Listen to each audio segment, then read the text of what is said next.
Hey, tonight lantern light slicks the stones of Heiankyo, and you breathe plum incense, rain on tiled eaves, and the soft iron scent of a city pretending to sleep with one eye open, revealing the little-known Will Wander avenues, where gods blink from paper lanterns, shutters look back, and a whisper can change the weather of your heart. So, before you get comfortable, take a moment to like the video and subscribe. Press the notification bell to update many new videos. Tell me your location and local time in the comments so I can picture our little night parade stretching across the globe. Lanterns in a line. Now, dim the lights, maybe turn on a fan for that soft background hum, and let's ease into tonight's journey together. You begin at the North Gate, where darkness pours like velvet through the mouth of the city. A stooped attendant in layered hemp steps from shadow with a small lacquered box. He bows twice, then once more, as if etiquette can bribe fate. The box is black with a scarlet thread knot. Inside, a folded sutra barely wider than your palm and a shard of mirror nestled in silk. The shard is river pebble smooth, cool as moon water. When you tilt it, fire trembles across its surface and refuses to blink. The sutra smells of fresh ink and dried citrus peel. When you touch the paper, it crackles faintly like a moth's wing testing the air. You'll know when to use them. The attendant murmurs, which is comforting the way thunder is comforting, reliable, loud, and not very specific. He melts between two lanterns that seem to lean closer, nosy as aunties. You tuck the box against your ribs and step into the city's slow pulse. This is Heiankyo in the 11th century. The imperial capital founded in 794 by Emperor Konmu. Its grid planned like a go board and its palace a squared-off sun at the center. That's your mainstream fact of the night, delivered with a bow. Streets have names for directions. Courtiers have fans for opinions. Everything prefers a proper angleven. The breeze tries to arrive on schedule. The moon, of course, ignores scheduling entirely and shows up fashionably late. You drift toward the night. Market-yoichi, where business and festival learn each other's steps. Lanterns hang like tame comets, each paper skin brushed with a tiny prayer. Moths audition for sainthood and get callbacks. Vendors sing prices, persimmons, salted salmon, hair oil in blue-glazed pots, bundles of incense that smell like rain deciding to stay. A drum booms to advertise noodles, and you swear the sky clears its throat. Light joke 1. You consider tipping the drum for outstanding stage presence, but fear it will start an encore and you'll be honor-bound too by 3 bowls, everywhere. Small gods ride inside ordinary things. A comb hoards moonlight, a kettle dreams of whistling. You make the rookie mistake of meeting a puppet's eyes. The puppeteer nods as if you've agreed to terms. You haven't, but the puppet grins anyway. Good connections dot a stall, sticky. With pine resin and mildly questionable promises, a traveling priest sells amulets against toothache and thunderstruck. He notices your lacquered box and winks. For journeys, he says, tapping a wooden plaque. Also for nosy spirits. You buy a strip of paper because nosy spirits are basically early subscribers. Fringed tidbit for your pocket, travelers. Sometimes tie tiny straw sandals warog to Jizo statues, so their own feet will be carried farther. Tonight you glimpse 2 miniature sandals dangling from a shrine post, rain shining on their woven knots like wet eyes. The market's sound, braids itself, clatter of copper coins, chant of sellers, laughter soft as falling rice. A woman in layered robes of willow and pale ash glides by. You catch the glint of lacquer on her teeth, Haguro, the blackening that keeps teeth strong and, admittedly, gossip entertained. She notices your glance and lifts her fan, an entire paragraph without ink.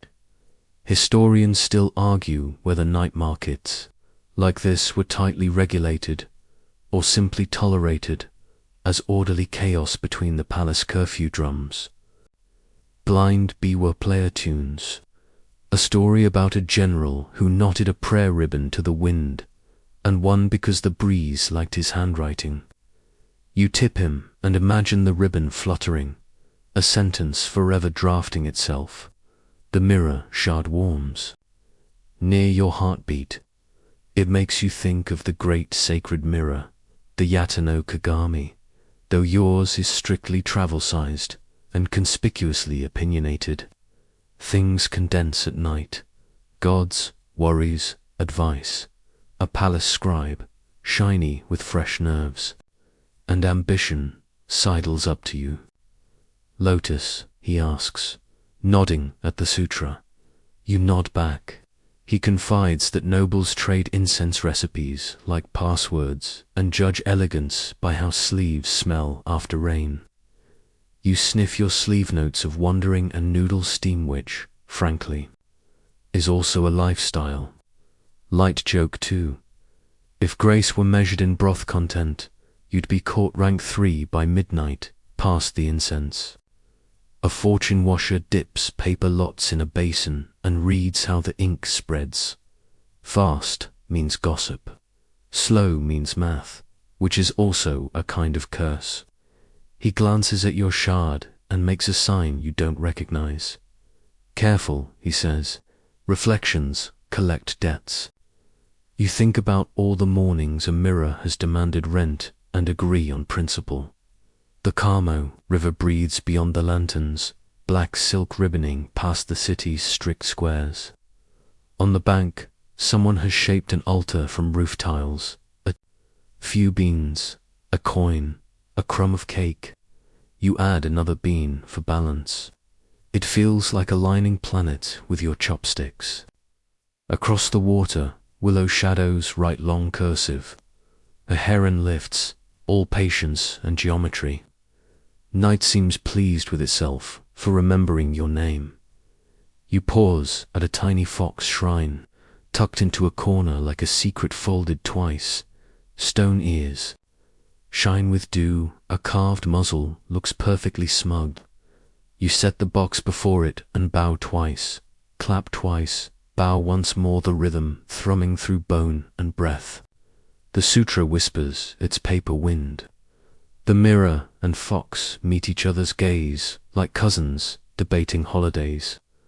You ask softly for safe crossing streets, rivers, moods. The lantern nearby answers with the smallest tremor, as if the air itself nods. Historians still argue whether fox veneration rose from farms, needing clever guardians, or from older, wilder stories that never learned indoor voices. The market thins toward midnight. Neighbors tug shutters, closed like lids settling over eyes. A guard yawns so extravagantly you feel he deserves applause. You give him a bow instead. He almost bows back, thinks better of setting precedent, and settles for a dignified blink. Somewhere a baby hiccups. Somewhere a prayer rolls to its cooler side. You check the box again. The mirror shows a sliver of your cheek, a smear of lantern becoming comet. For a heartbeat, something else peers, back feathers, or leaves, or a pattern of wind pretending to be an image. You smile, which is light joke 3. 70% of spiritual diplomacy is acting like the ghost is the one underdressed. The reflection steadies, politely chastened, street by street. The city reorders itself. Shutters hold their breath as you pass. Bamboo fences whisper syllables you almost catch. Moss listens with full attention. Heian loves ceremony and loopholes. The night market is both a sanctioned interruption strung with light. Even courtiers with sleeves like provincial flags slip out to buy very smelly pickles and grin without witnesses. Somewhere, an ink brush pauses mid-stroke. Somewhere, a cricket edits its song down to the essentials. The road angles toward the river. The lacquered box feels lighter, no, not empty, just decided. The path ahead unfurls like a silk banner in a private wind. Your footsteps find the city's slow drum. You think about the priest's warning and the fortune washer's glance, and decide that yes, reflections collect debts, but so do kindness and beans and the way you bowed to stone ears. Debts can be gentle when paid with attention. Tonight will ask questions. You carry 2 answers wrapped in silk, and the lanterns along the lane blink as if the gods have noticed you noticing them, which, as every good traveler learns, is half the magic and most of the map. The Como lies ahead like a blade laid flat for cooling, moon poured along its edge. You follow the slope where lantern breath fades into willow hush, carrying the lacquered box as if it were a tame heartbeat. The city grid stops at the water. The way a sentence stops at a period polite final, suggesting more to come if you turn the page. Somewhere a guard's yawn finishes, echoing. Somewhere a cricket strikes a minor chord and decides it will never apologize for that note. You step onto the pebbled bank and feel the famous Kyoto. Mix of order and wilderness tuck you between its fingers. You remember the priest's wink for journeys and the fortune washers, warning that reflections collect debts. The mirror. Shard warms through silk as if it's thinking of an invoice. The river breathes, shallows whispering, deeper current holding its cool counsel. It's late enough that even moths have called it, but the moon is wide awake, hovering like your most diligent supervisor, checking your technique. A white shape moves from the shadow of a small wayside shrine. She's young and steady-eyed, hair looped and pinned, sleeves tucked, red hakama flare like a muted flag, and the torch she carries turns her breath to silk threads. Boundary hour, she says, voice low to keep the air smooth. She is a Miko, a shrine maiden, and the river likes to send one when it means to be taken seriously. Bank to water, city to field, waking to dream. Step wrong, and something you didn't invite will accept the invitation. You bow. She bows back, then sprinkles a pinch of salt onto the stones in a thin arc. Not to stop anything, she adds, only to remind it of its manners. Light joke 1. You consider requesting a handful for your own manners. But if you get any more polite, you'll fold yourself into an envelope and mail yourself to the palace. The torch shows the Ford flat stones cheek to cheek, a modest line angling toward the far bank like a sentence in progress. Follow the quiet, she says, pointing, not the shine. The shine is boasting. The quiet is a promise. Her words feel like something your grandmother would say if your grandmother had a side hustle in hydromancy. She draws a quick loop in the air with the torch. There are other crossings, she murmurs, and the hair on your arms pays attention.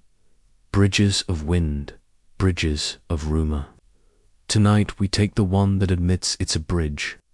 You step onto the first stone, and the river gives a soft syllable. On the second, the syllable lengthens, ripples spreading in nested rings that look almost deliberate. That's your omen language primer. Circles for consent, arrows for warning, crossed lines for try again with better snacks. Fishermen read these patterns to guess what the current hides. Lovers read them to pretend rivers send emails. Fringe tidbit for your pocket on the last night of the 6th month. People rub little paper dolls hittergot over their skin and set them. afloat here to carry off misfortune, an early draft of unsubscribe from bad luck. You picture a flotilla of paper selves bobbing downstream, waving politely, and you promise to send yours a postcard. The Miko keeps pace on the bank, torch steady. Do not look straight down for too long, she says. Down looks back. Glance and go. You test the advice. Glance and see your face wobble into an unfamiliar person wearing your pulse. You take the next stone without argument. Light joke 2. Walking on water is easy, you discover. The trick is bringing your feet. The mirror shard warms again. And for a blink you catch a second reflection riding beside your own leaf feather, or the same old wind trying on a new hat. You remember the fox shrine and its amused stone smile. The Miko notices your wince and nods. Kitsune cross here, she says, and so do words. Keep yours short. You file that away with the other dangerous truths. Why the warning, you ask? Because keeping words short has never been your spiritual gift. Because the Kamo is a line, she says. It keeps people honest about which side they're on. She tilts her chin upstream. Shimo and Kameloa and upper shrines. The pair is a promise. Once there was an imperial princess who served as the Kamos, Ona Sane said apart, to keep blessings braided. That's your mainstream fact. From the early 9th century into the early 13th, a royal woman served the Kamo shrines of Kyoto, living chaste at a riverside palace and walking in ceremonies that stitched capital and cosmos together. The Miko's voice softens. Some boundaries are vows shaped like roads. A breeze presses the willow switches into cursive.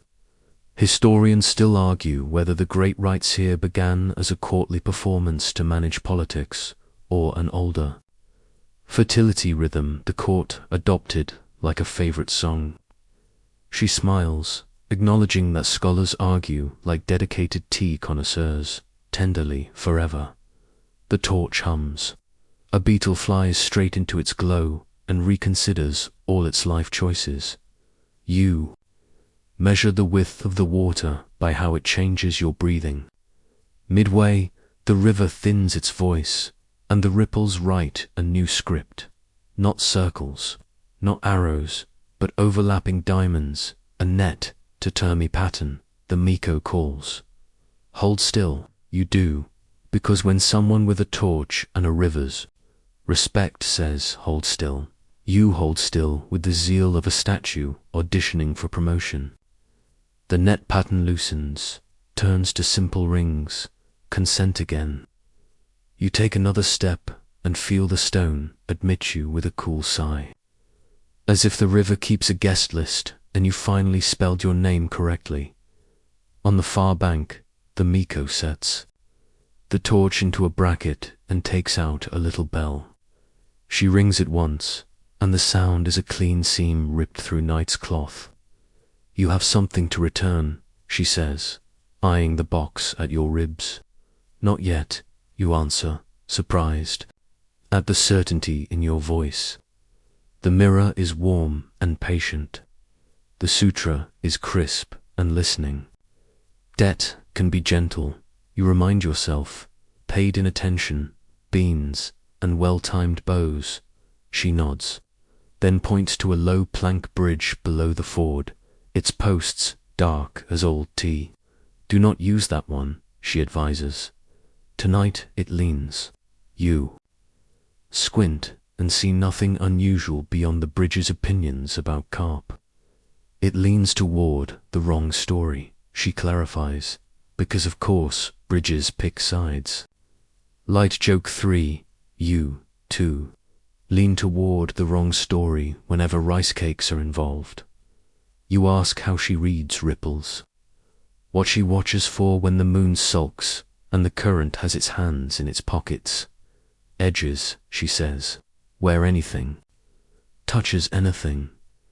People, weather, even ideas.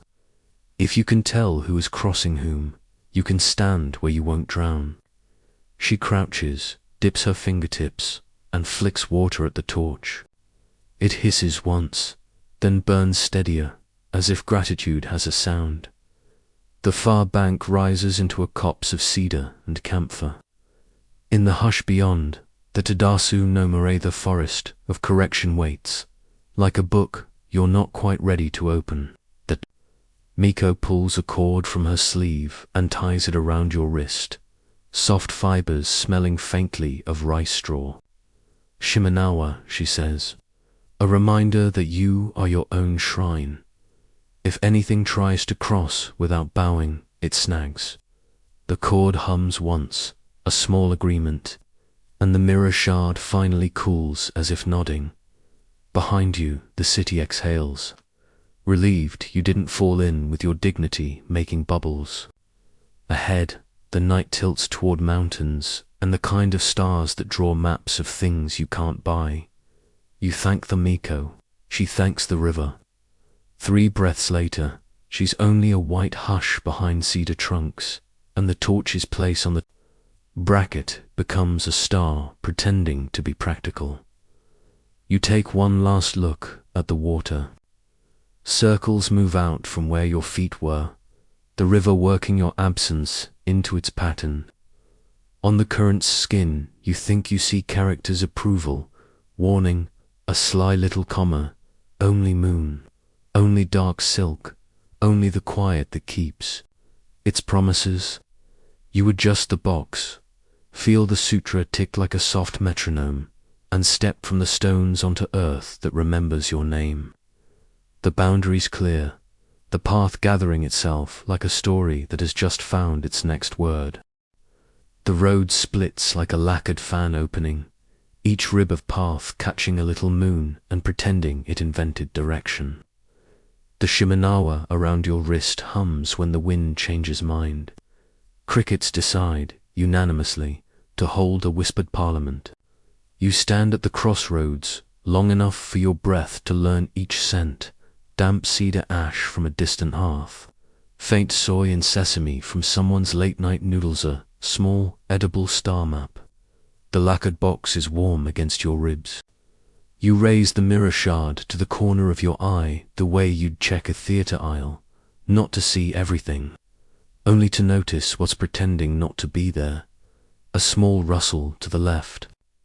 Then a child in traveler's clothes steps from the brush, eyes too clear to be tired. You're lost, he announces, which technically felt true 1 stone earlier but now feels like marketing. His smile is balanced on the line between kind and carnivorous curiosity, like a cat volunteering as a librarian. He points.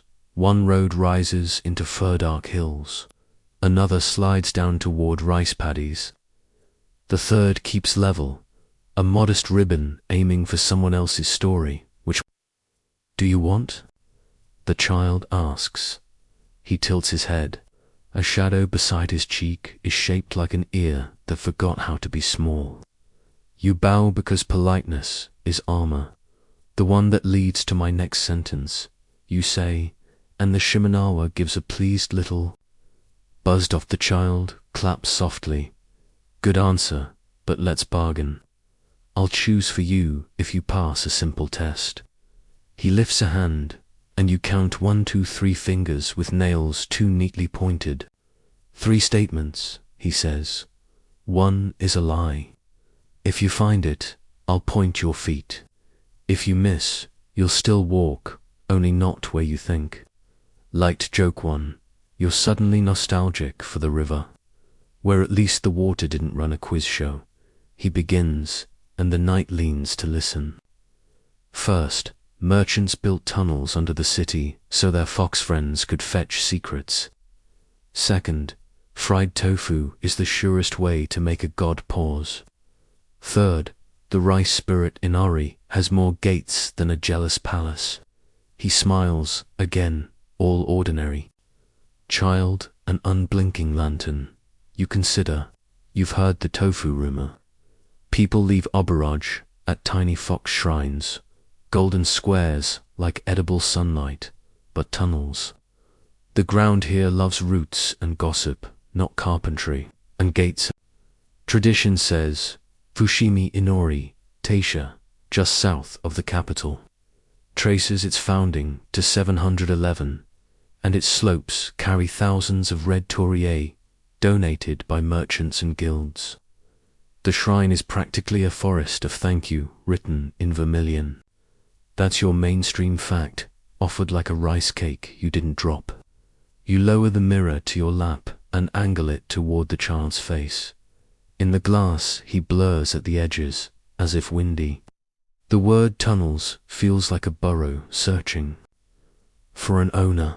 The first is a lie, you say, and he know. It grins with honest delight. The grin wrecks the child costume just a little, and from the corners of the mouth you glimpse whitish whisker roots, like threads clinging to the idea of a face. Very good, he purrs, and lets the child's shape soften into a lean, copper-furred fox standing on the path like a salesman who has finally shed the brochure. Kitsune, you say softly. He bows, the movement so elegant it makes the trees seem slouchy. Inari's messenger, he corrects, when I am at my best. At my worst, merely a hobbyist in misdirection. But you passed. Take the middle path. He flicks his tail, and in the mirror the tail splits, then recloses a private fan. He watches your eyes, watch his reflection. Wary traveler, he says. Good. People forget their mirrors are cousins of water. He pads a small circle around you, nose tasting your sleeve. You carry prayers, he observes. Old ones. They smell like citrus and ink and hallway dust. You nod. A debt. You nod again. Gentle, I hope, he says, and you hear the echo of your own vow. He sits, forepaws, neat as punctuation. Let me add interest. The tail flicks. A bead of pale light rolls from fur to air and hovers above his paw. A foxfire willow, the wisp the size of a plum. Fringe tidbit for the night. Some tales claim a kitsune carries a hoshi no tamer, a star ball, a jewel of knowledge that, if stolen, binds the fox to answer questions. The bead's glow feels like the word, almost. Don't touch, he warns, amused, as you lean. It's all contracts and consequences. He nudges it with his nose. It rings like a wet glass. You spotted the lie with your mirror, he says, but there are other tells. Ask me something, and I'll show you. Are you going to help me? You ask. Because short questions, we're better at crossroads. Yes, he says instantly, and the foxfire wobbles, dimming a shade. He laughs. Hear that? A little untruth. I will not help. I will bargain, different verbs, same wagging tail. Light joke too. You note that verbs are how you upgrade. Promises from stray dogs to leashed companions. He noses your wrist cord. You've been marked sacred, he says. That complicates the fun. He circles again, then points his muzzle at the rising road. Up there, mountain monks with feather fan friends who dislike arrogance. He nods at the paddies. Down. There, river children with polite teeth. He twitches an ear toward the level path. Straight on, places where paper knows more than people. The middle path does feel cool on the skin, as if shaded by an idea. You think of how the Miko said to follow quiet, not shine. The fox considers. You, considering, and smiles like a secret snapping shut. Inari likes industry, he says. Shrines bloom wherever rice changes hands. He glances toward town, where merchants still count profits by lantern. Historians still argue whether Inari began as a field spirit coaxing rice from mud, or a patron of blacksmiths and warriors whose blessings were rerouted to granaries, or a bodhisattva's twin dressed for local weather. He shrugs, tiny shoulders. Everyone is invited to argue when the harvest is good. He rises and trots to the center where the paths meet. Payment, he says, looking embarrassingly hopeful for a divine messenger. You have no aburage, but you do have beans and a coin. You set both on a flat stone. He ignores the coin and snaps the bean with courtly relish. Good, he says, salted by the river. We are simple sophisticates. How do I find lies without a foxball demo, you ask? He pauses, then arranges the bead to float just above your mirror. Both lights listen. Lies often travel with speed, he says, and truth arrives with luggage. Watch for breath that doesn't steam when it should. For shadows that attach one heartbeat too late. For names that repeat themselves like bad actors in a troupe with not enough players. He puts a paw on your boot, and listen to how it costs. A lie costs less up front, more later. Truth is the opposite. Taste the invoice. He noses the bead back into fur and shakes, sending a smell of clean hay and ink. The middle path, he reminds, since you won the game and fed me a bean. He begins to amble with you, tails swinging like a lazy metronome. You keep your eyes soft, letting the mirror catch the edges. Ahead, the path clears its throat of pebbles and decides to be kind. You serve in a eye. You ask, I serve attention, he says, and the honesty is smooth as a well-planed gate. Inari pays me in it. When people bring rice, they're really bringing listening, and deep-fried tofu. He glances at your pockets, which you will remember next time. Light joke 3. You solemnly promise to add tofu to your pilgrimage. Packing list, right between rain cloak and existential patience. He stops suddenly, ears forward. The brush rustles the way an idea does before it makes a meeting awkward. A farmer steps out, shoulders bent with baskets of greens, face long with work. Roads closed ahead, he warns, and the foxfire pulse inside your skull, the one you don't want to name, blinks once. You tilt the mirror. The farmer looks neat and correct except the shadow at his heel lags a finger width behind. Your wrist cord hums, catches something you can't see, snagging.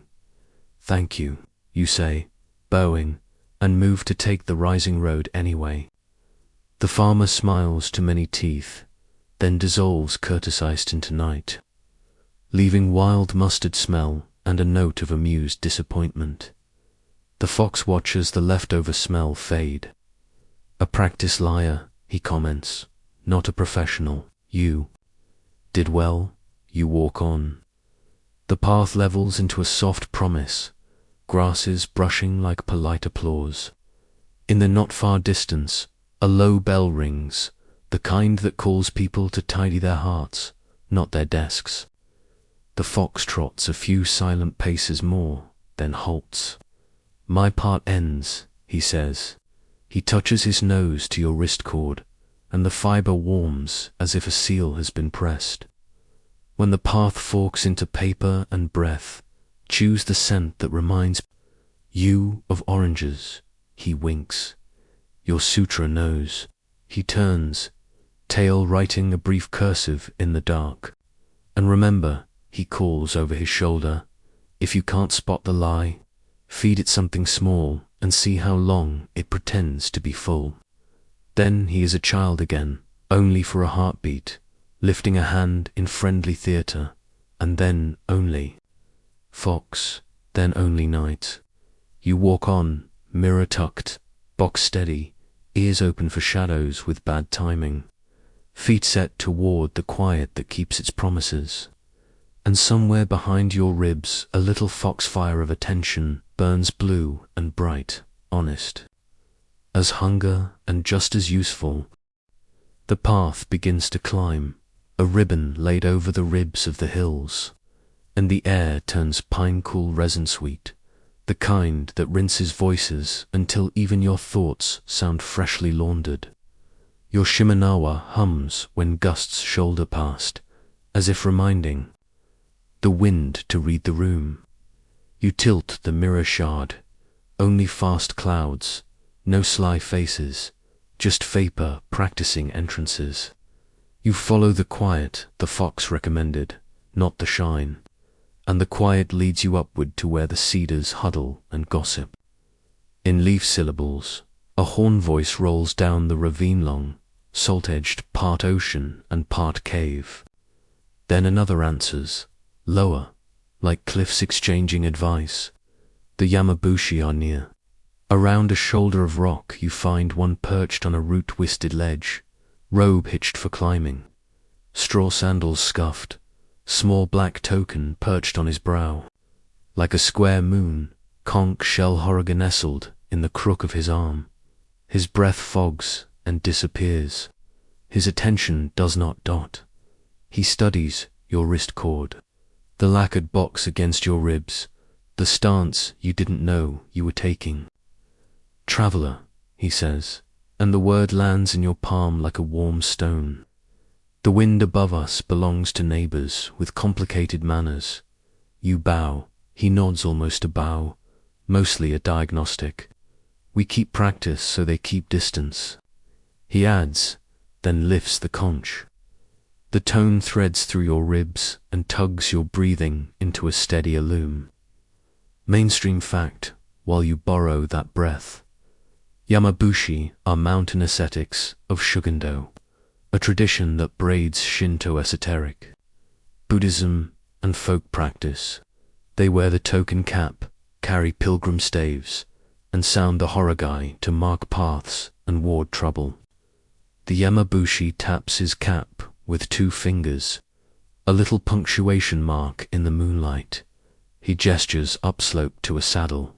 Where the ridge gathers wind, the way sleeves catch rain. They come down there, he says. Feather fans, first, opinions. Second, he smiles. Moss slow the exact pace your heart wants now. You'll pass if you trade weight for attention. You consider the exchange rate of pride. Light joke 1.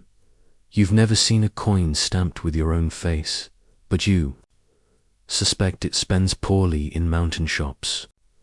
He shows you how to kneel, toes tucked, back long, crown lifted by an invisible thread.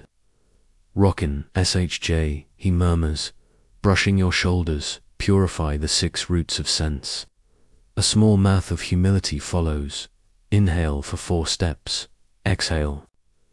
4-5, lower, he says, not unkind. The wind dislikes an equal. A beat of wings you don't see, only feel. Leaves jump. Twigs relinquish their job descriptions. The first Tengu steps from air, as if from a parted curtain. Crow-black feathers cloak the shoulders. The face is keen, eyes bead bright beneath. A half-masked beak, a Karasa Tengu, the crow kind, holding a Hauchi-Wafatha fan, like a friend not yet introduced. The second spirals down slower, lacquer-red face with a nose long as a lesson, high cap riding his brow. Their sandals barely trouble the gravel. Their gazers do, the long-nosed one snaps open his fan. Wind pours. Your hair restyles itself into startled broom. The Yamabushi plants his staff and chants in a voice like a steady hand between your shoulder blades. Bow, he whispers, and you do, forehead near stone, pride folded like a troublesome letter. Says the red. 1, fanning again, experimentally. The blast lifts every regret you've ever pressed flat under a book. Another devotee of mirrors, he croons, noticing the shard under your palm. Reflections collect debts. He says it like a man fond of late fees. What will you pay to walk out air? Something not missed, the crow suggests. Voice bright as a bell. Or something you'll miss and be better without. The Yamabushi does not speak. He breathes with you until your breath finds the number he taught. You set the mirror low on the rock, so it catches only granite and a thin blade of sky. I'll walk without checking myself, you say. I'll trust the ground to tell me. I'm still here. The Red One tilts his head. A small vanity he allows, but tonight requires larger currency. You swallow. Pride sits just under your tongue like a word you shouldn't say. I will stop rehearsing clever answers. You offer, I'll listen first. The crow hops once, approving the flavor. Add interest, the Red One murmurs, and fans one so, a sharp gust peels off your sigh and sends it flapping into the trees, where it becomes a scrap of night some owl might use to line a nest. All right, you say, tender over stone. You speak a wrong you've polished with shame. A moment you chose speed over kindness, the kind that wrings your spine awake at 3 in the morning. You say it low, to rock, ribs, ledger. Wind hushes, cedar listens. The Yamabushi's chant softens. The Red One lowers his fan a finger width. Better, he says. Now walk. You stand, smaller in the useful way. Gusts arrive as questions 3. Then 2, then 1, and you answer with weight in your feet and silence in your mouth. Light joke 2. You have entered a committed relationship with gravity, and frankly, it's the most dependable partner you've had all week. The crow gives. An actual bird, snicker and fans sideways. Your Shimenawa hums and holds. The fiber remembers being rice and refuses to be pushed around by weather. The Yamabushi steps behind you and blows the conch again, the note sowing a path through the gusts. He is not guarding you so much as editing the air. The Tengu flank. Testing, speeding dust to see if you'll chase it with your eyes. You don't. You count the exhale, let the mirror rest, and carry your smaller self up the saddle. Through a gap, you glimpse the capital far below, a spilled lacquer box of lights. The Red One notes your glance and smirks. We have taught generals to walk this ridge without swagger, he says. You will be easier. Mainstream history hitching a ride on that wind. Mount Kurama, north of the capital, is famous for Tengu. Legend says the boy who became Mina no Yoshitsune trained among such spirits, learning balance, speed, and where not to put his feet. Historians still argue whether Tengu began as satire of arrogant monks' masks for pride gone feral, as older mountain Anduin Komi braided, with the Chinese heavenly dog and dressed for local weather. Gravel hisses under your gate. A twig pinwheels into the ravine and becomes, for one brief, glorious second, a stick-figure dancer performing the world's shortest play, fringe tidbit to ease the lungs.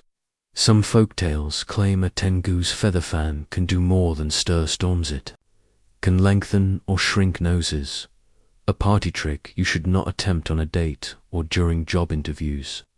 The crow twitches his fan near your face, theatrical. You keep your expression calm with the desperate serenity of a person pretending to enjoy. WASABI. The ridge eases as if the mountain has decided you're entertaining but not delicious. The Red One closes his fan. You paid properly, he says. Carry less, notice more. He pulls a small down feather from the fan and lets it drift. It settles against your wrist corder, soft treaty. The Yamabushi bows deeper than before, and for a heartbeat the ground seems to bow back through him. What do you want from us? You ask, small, honest, unshopped for applause.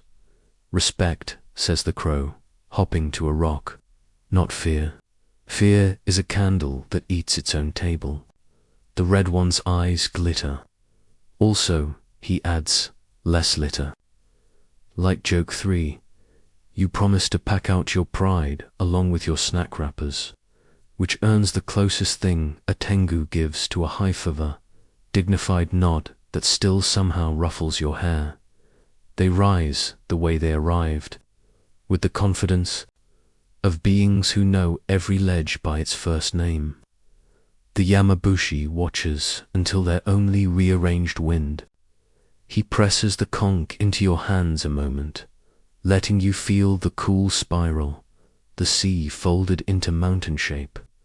Blow when you forget your size, he says. It will remind you. You hand it back, grateful not to announce your lung capacity to a slope that grades on a curve.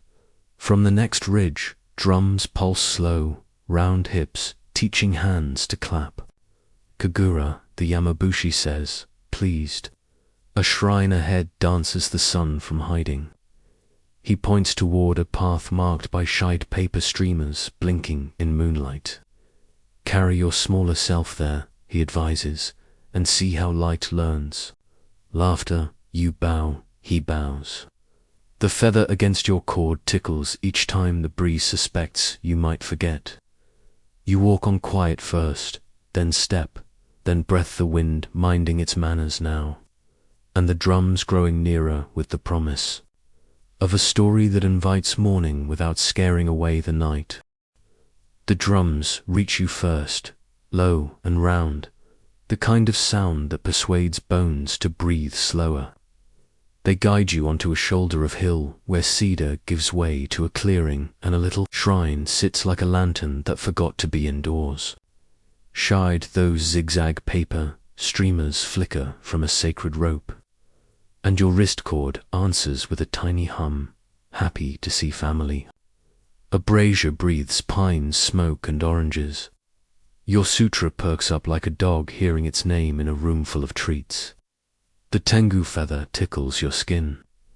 Each time the breeze remembers it has fingers. People in the dark fall into a patient crescent. A Miko steps forward, white kimono, red hakama, sleeves like quiet sails, and lifts a suzu, a cluster of little bells. She rings once. The bells are silver rain. The night changes temperature. A flute follows, thin and bright, and a pair of small barreled drums, shimmed echo, walk a heartbeat between them. You let your breath line up with that beat the way you lined it up with the conch earlier. Different mountain, different metrome. The priest lays a sakaki branch across an altar, leaves polished green, and hangs a round mirror from it with a ribbon, the metal catching the brazier's glow and multiplying it into the kind of light you can be inside. That old story stands up by itself, when the sun goddess Amaterasu hid in a cave after her brother's chaos. The world dimmed to bruise. Aimnozum climbed onto an upturned tub, stomped a rhythm, and danced a joke so good the gods laughed. Out loud, curious. Amaterasu peeped out, saw her own radiance in a mirror hung from a sakaki branch, and stepped into the world again. The priest doesn't say it yet, but the mirror on the branch says it for him. Mainstream fact to tuck into your sleeve.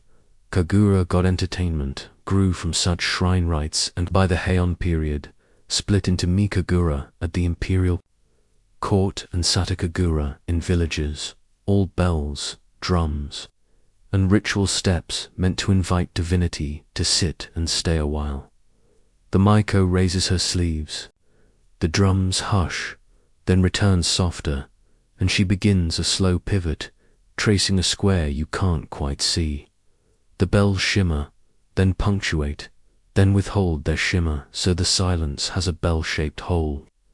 You feel the pattern catching the edges of your attention like a fisher's net that has no interest in fish, only in your stray thoughts.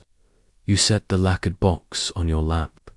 The mirror shard inside warms not hot, just as if it approves of a cousin doing well. A second dancer steps in, hair-bound with a white cord, face calm the way lake water is calm when it knows exactly how deep it goes. She stamps once, heel then ball, and the tub lid waits nearby like a prop that can't believe it will be the star of the show. The priest intones words you don't understand but can almost taste salt. Rice, rain from 3 weeks ago. The flute curls under the sound like a cat finding a lap. Light joke 1. You try to imitate the dignified stillness of the audience and discover you're left. Kneecap interprets stillness as fidget interpretive dance. As the tempo fattens, the dancer flicks her sleeve and laughter moves around the semicircle. Shy at first, then braver, because laughter is also a kind of clapping, and clapping is how humans tell the unseen, "We're here, proceed." The dancer tilts her head as if listening to a door inside stone. You picture the cave of the myth, the world holding its breath, a rooster practicing hope in the dark. Your wrist cord thrums when she takes 4 tiny steps and 2 deliberate stamps. The bells blur into a shimmer that feels like a grin arriving, before the mouth remembers to join it. The priest lifts the sakaki branch higher, angling the mirror so it throws a pale, round patch onto the shrine wall. For a moment it looks exactly like a moon pretending to be a window. The dancer faces that circle and laughs, soft, belly deep, respectful the way a giggle becomes a bow. The drums answer with a gentle yes. Historians still argue whether this dance began as a raw trance, right where a shamaness lets something larger borrow her breath, or as a courtly choreography retrofitting old wildness with sleeves and schedule. Either way, the point is not debate. The point is that your chest loosens as if someone has cracked a window in your ribs. The dancer climbs onto the tub lid. She stamps. The sound is surprise-wearing rhythm. She stamps again, and the surprise turns to delight. And now even the cedar needles seem to hold still to listen. Fringe tidbit to take with you: some shrine kitchens, on the eve of a festival, place a sake cup under an inverted tub for Uzum's thirst. A wink of gratitude to the goddess of mirth, dawn, and doors that open when you thought you were done knocking. Whether anyone refills the cup is between the tub and the sunrise. The priest steps left, then right, and claps 2 firm sounds, palms vertical, with a bow that smuggles a smile. You follow, and the whole crescent follows, the sound crisp as folded paper. Your mirror shard glows under its silk. You resist the urge to peek. The Tengu taught you how to let reflection rest. The Miko's bells scatter small comets. The dancers' sleeves become night rivers, teaching themselves new curves. She leans back, laughter caught in her throat, eyes lifted to the branch, and says, without saying, "Light is vain and needs a compliment. But very good compliments, the kind with truth in them, work on you too." You notice a little boy by the post, eyes the color of toasted barley. He is trying so hard not to laugh that his cheeks tremble like held soup. You catch his eye and make a very dignified face at your fidgeting kneecap. He collapses into giggles only he and the gods can hear. Light joke 2. Somewhere a divine ledger notes 1 unauthorized giggle, and the penalty is 3 extra breaths of happiness. The priest now intones names long, river-like names that feel heavy and clean. The Miko crosses the dance ground, with the bells held out like a small garden made of sound. Everyone leans their faces toward it and is briefly watered by a noise that feels like it came from a mountain spring. When she passes you, the bell's breeze smells faintly of sun-on. Wheat, the dancer on the tub lid, lifts the sakaki branch and shows the mirror to the crowd as if to say, "See how your faces are also lanterns." For a heartbeat, you and the mirror notice each other, noticing the noticing, a whole of polite infinities, and you look away before it turns into a committee. A rooster crows from someone's basket, trained or coincidental. Who can say the dancer laughs as if she had paid the bird to nail its cue? The drums thicken into joy. You clap without being told, and so does everyone else, and it's not applause now. It's participation, a lung shared among strangers. The mirror on the branch catches the brazier again, and for an instant the shrine wall looks like morning. The boy gasps. The Miko smiles like a teacher who knew you'd figure it out if the instruments did their jobs. Mainstream reminder threading through the bells. The mirror yada no Kagamias, one of the imperial regalia, along with sword and jewel and eyes. Grand Shrine keeps that story breathing in cedar and silence. You'll go there when the road is ready, not before. You shift the lacquered box slightly, aware of how your travel-sized cousin mirror has its own agenda. It remains warm but behaves. The dance winds itself down like a spool that knows exactly how much thread it owes. The dancer steps off the tub. Lid bows to the mirror, to the bells, to the drums, to the audience, to the ground. The priest lowers the branch. The drums soften until they are only the possibility of drums. The Miko rings a tiny last chime that sounds like a door closing, without slamming. Light joke 3. You realize you've been grinning long enough that your face may file a complaint with the Ministry of Underused Muscles. Afterward, people drift forward to make small offerings, coins, persimmons, strips of paper with wishes, written like origami that refuse to fold.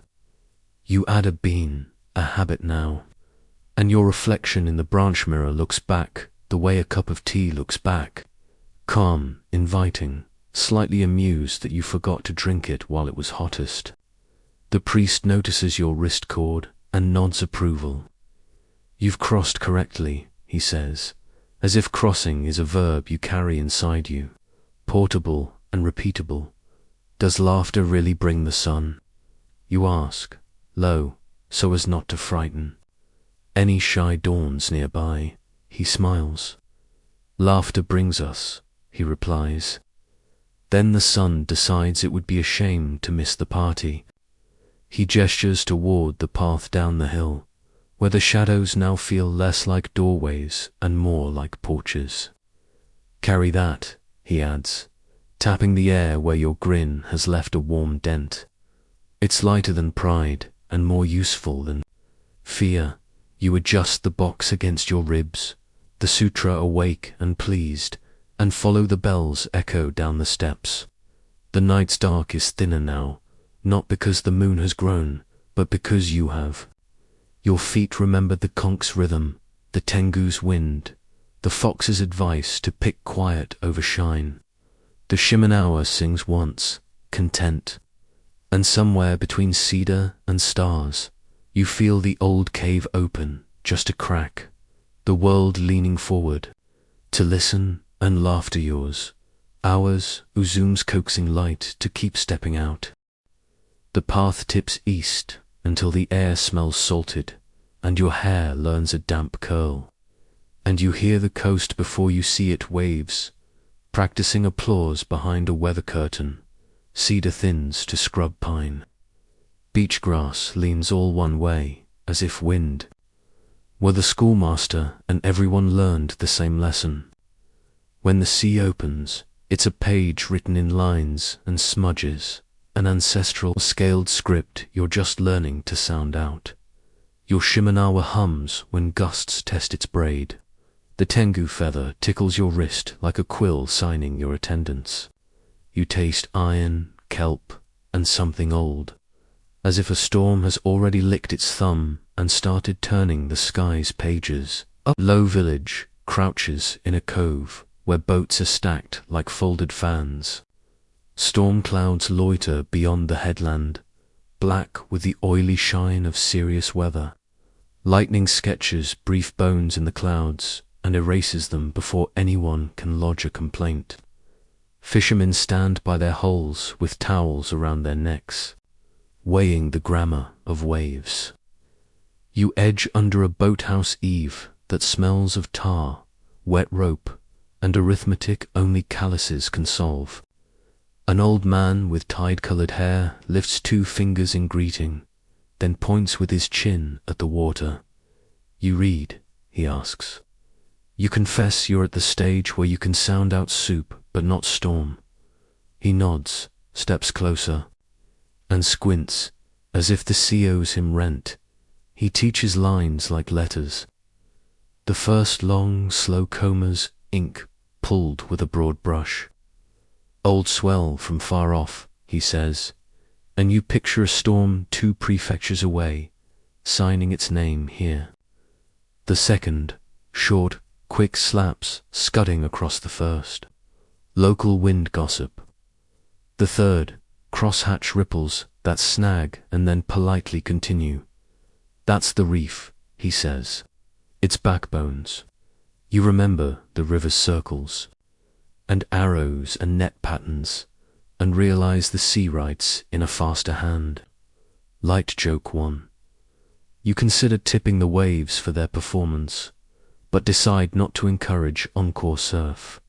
A younger fisherwoman joins him, sleeves tied, hair knotted, so decisively it could cut rope.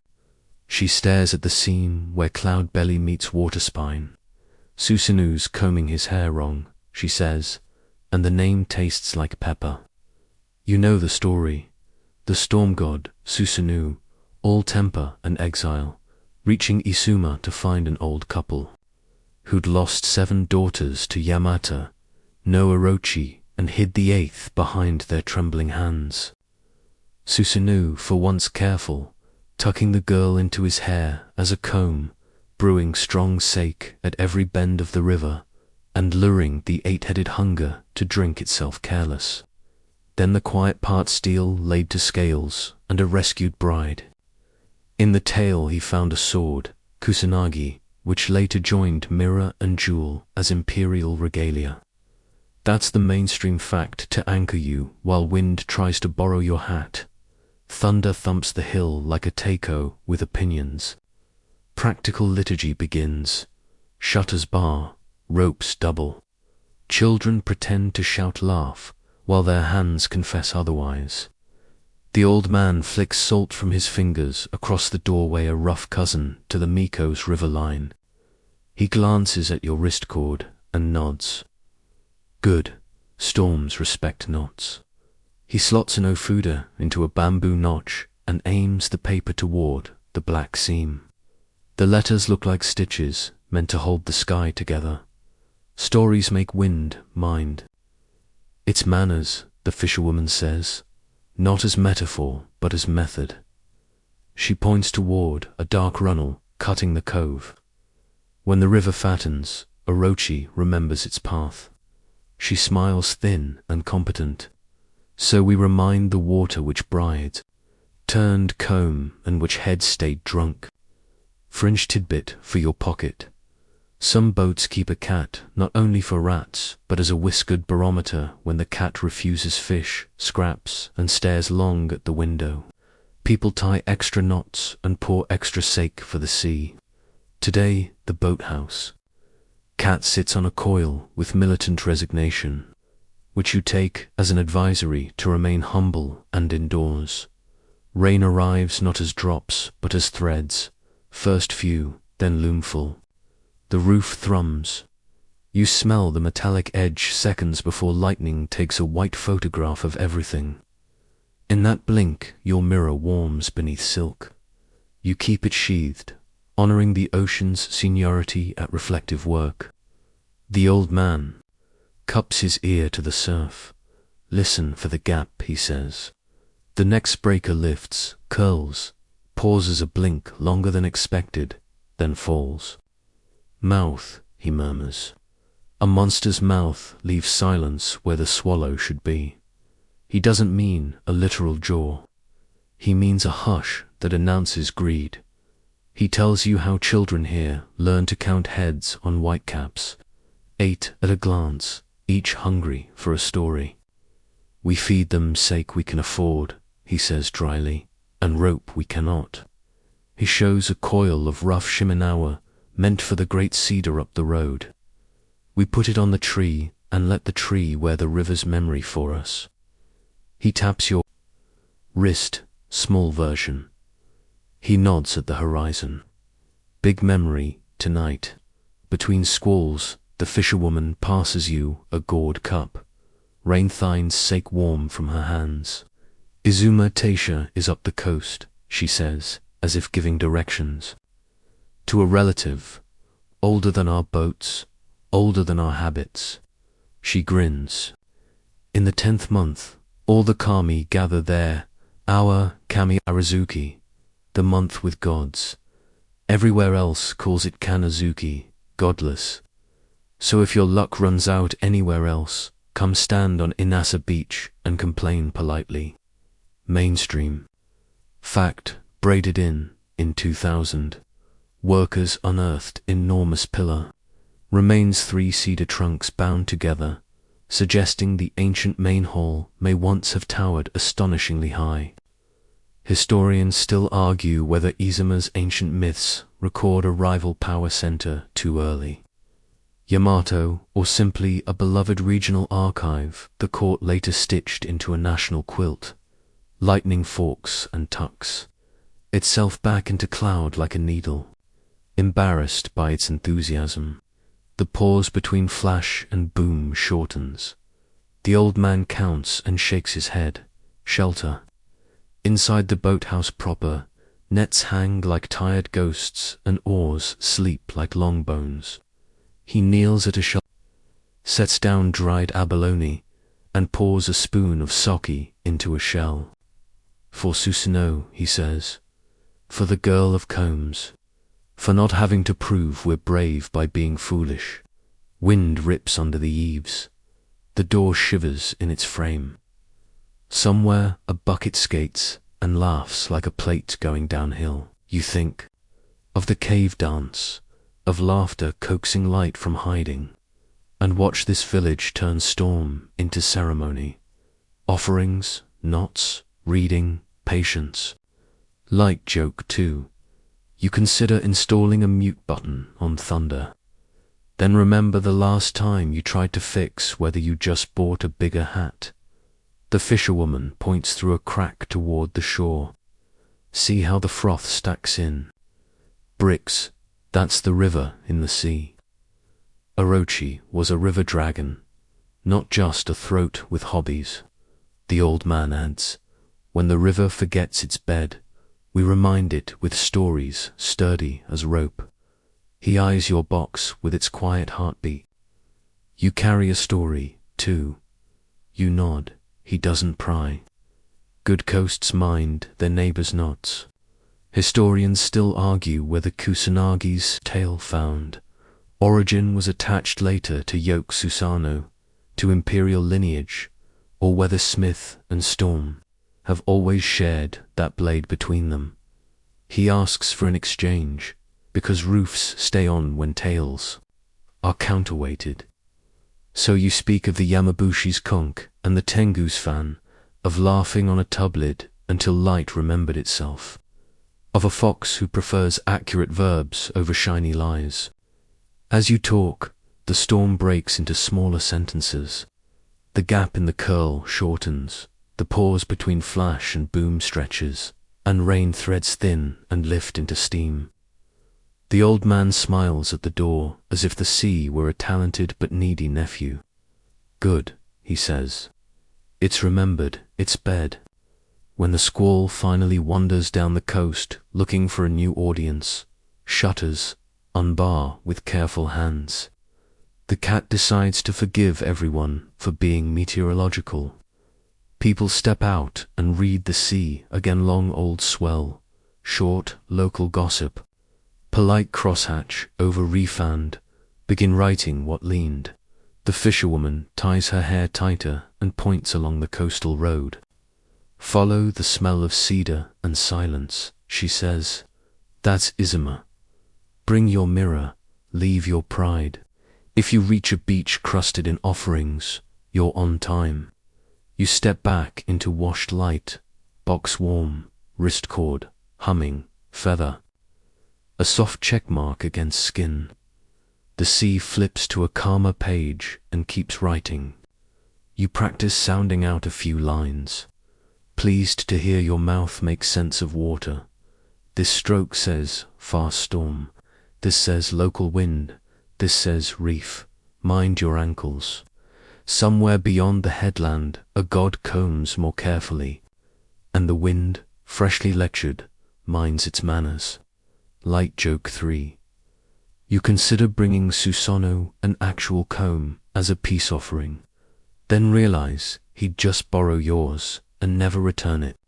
You bow to the boathouse altar, to the cat, to the people who taught you how to read, and you walk north with salt on your lips, towards cedar and silence, and the great hall that keeps old thunder as a house guest and listens, kindly, until it settles down. You leave the cedar hush for fields shining after the storm, paddies like mirrors. Wind keeps a trace of salt, but now carries wet loam and young rice. Canals stitch the flats into rectangles. Dragonflies flicker. Your Shimenawa hums at each plank. Bridge, the Tengu feather taps your wrist. The sutra rides your ribs warm, the mirror quiet. On the levee, a boy with a rake waves as if you always arrive with snacks. Irrigation day, he says, and you watch the village share water like one. Long breaths boards slide, gates sigh, levels settle until every paddy has a shallow sky. Mainstream fact. Wet-rice agriculture reached these islands in the Yayoi period, roughly 300 BCE, Tres, Sei, bringing paddies, dikes, and canals that reshaped settlement and calendars. The path edges a deeper ditch, tea-coloured from peat. On the far bank cucumbers climb a bamboo trellis. Your mirror warms under silk, as if reminded it is not the only reflective citizen. A ripple makes a neat oval, then nears.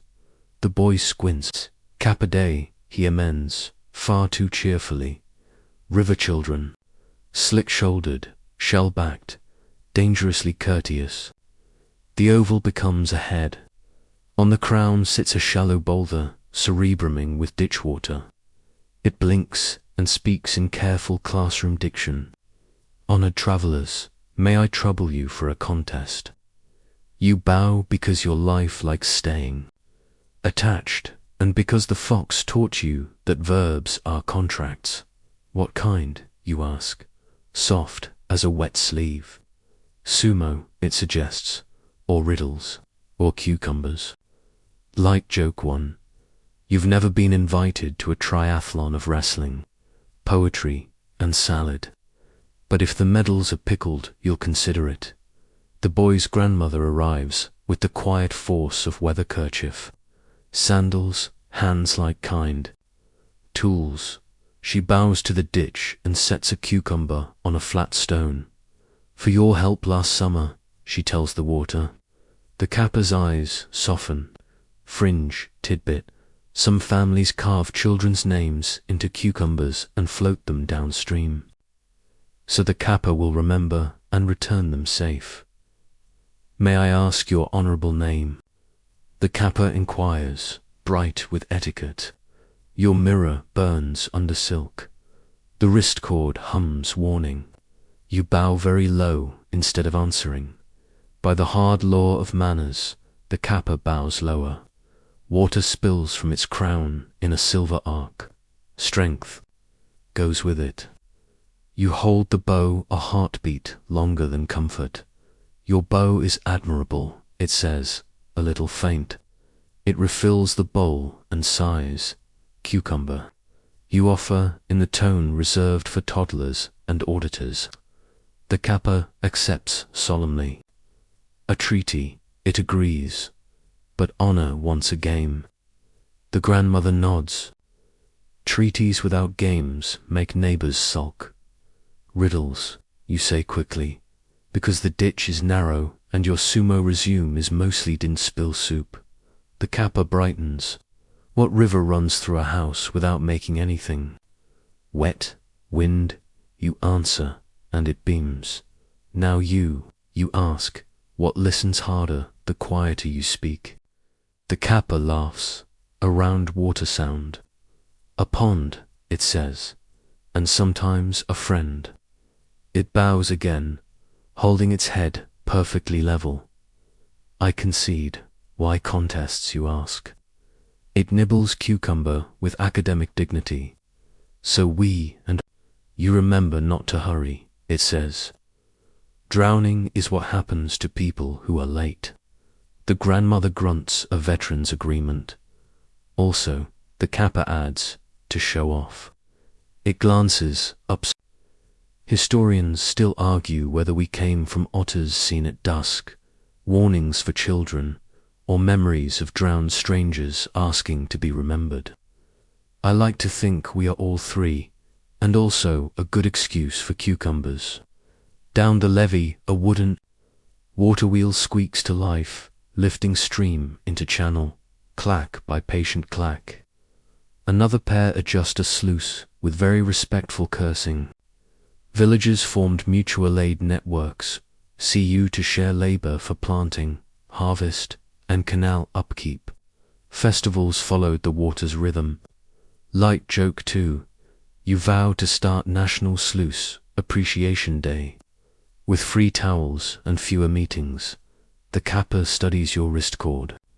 That rope sings, it murmurs, it tastes like rice and attention. May I touch? The grandmother shrugs, the shrug that means it will happen anyway. You offer your wrist. A cool finger brushes the braid. The kappa shivers, a privet. Shoreline, it says. Wise, you will not be pulled without a hello. It straightens, formal again. When you reach the shrine where mirrors live in trees, tell them we swept the ditch. We enjoy being noticed when we behave. Light joke. 3. You resist naming the arrangement, formalized friendship with vegetables. The boy brings a dipper. Trade becomes quick ceremony. The kappa lifts water onto the boy's head with priestly care, making a puddle crown. The boy returns the favor, careful not to spill the sara. The kappa stands very still, as if kindness is a costume it is practicing. We tug, it admits, when people forget to bow to water. We snack on the rude, but we adore gratitude. Clouds fold into the mountains like extra quilts. The grandmother ties a red thread to a bamboo post and whispers 3 names and the word for gentle. She presses a palm to your shoulder. Eat, she says, then walk. The night collects mouths. Yours has better boughs now. Rice balls arrive. Warm salt on their seams. Miso steams. Someone slips you a pickled plum that tastes like courage. The kappa watches, content with its treaty, then folds a leaf boat, sets a sliver of cucumber aboard, and launches it toward a culvert like a toy with serious dreams. For the river tax, it says, tell the sea we paid. When you stand, the kappa stands. You both bow, perfectly level. Nobody spills. It gestures along the path that meanders between paddies like a lazy sentence. Follow the blue heron, it advises. He knows which ditches are gossip and which are truth. You shoulder the box. The sutra hums, approval. The mirror lets the water do the reflecting. Your Shimenawa thrums at the next bridge, as if it has learned a better chord. You walk on with dragonflies, sketching commas and frogs, stamping periods where they please. Behind you, sluices clack into rhythm. Ahead, the road rises houses, then paper, then stars. The fields breathe, the water remembers your bow. And your feet keep to the quiet part of the patha, one that keeps promises and smells faintly of cucumbers and rain. The paddies thin into lanes lined with slender maples and low clay walls, and the night gathers its sleeves as if entering a room that expects manners. You follow the blue heron's slow thought until it tilts toward tiled roofs, where a modest gate wears a wooden tag no grander than a grocery list. Inked on it, 2 characters, clear as a bell struck with a brush. You don't need to read them to know whose house this is. The Shimenawa at your wrist hums in the affirmative. The Tengu feather tickles, yes, and your mirror warms, as if recognizing a relative it once met in a dream. Light joke 1. You briefly wonder if there's a spirit sign-in sheet, and whether you're about to pay an entrance fee in tofu. Inside. The townhouse has practiced invisibility until it glows with it. Stone basin, bamboo spout, a lantern hooded like a monk. Tatami whisper underfoot. Paper doors breathe. A shallow bronze bowl mirrors, star pricks with such patience you suspect it has tenure. From the crossbeams hang paper, seals of food are marked with neat brush strokes and a 5-pointed star. When the breeze threads the room, they hum like bees. A domestic song that keeps the wild attentive rather than away. A tray waits with salt and rice, and someone has tucked a single citrus peel beside the ink. Your sutra stirs at the fragrance, the way a dog sits straighter when it hears its name. A figure sits beyond the lantern's reach, half in shadow, the way a careful sentence hides its best clause until the end. Abe no Sime lifts his face and smiles as if he's just recognized the handwriting on your footsteps. White robes, layer under black. The tall cap sits at an angle that says both I read the stars and I can parallel park an omen. You've crossed correctly, he says, voice even as pond water. The river kept its promise. The fox kept his better verbs. The mountains trimmed your excess. He gestures for you to sit, palm open as a quiet invitation. Mainstream fact to steady your breath while the seals hum. Same 9 to 11005. Served the Heian court as Onmyoji, adept of Onmyad, the yin, yang, and 5 phases cosmology imported from China and patiently domesticated here. He advised emperors on calendars, eclipses, and directional taboos. The court kept a bureau of yin and yang the Onmyero, responsible for divination, astronomy, and politely pointing out which days to stay indoors, which, frankly, is a service you wish modern apps provided. He reaches for a planisphere of lacquered wood north, at the bottom the way old maps prefer, stars pricked in silver.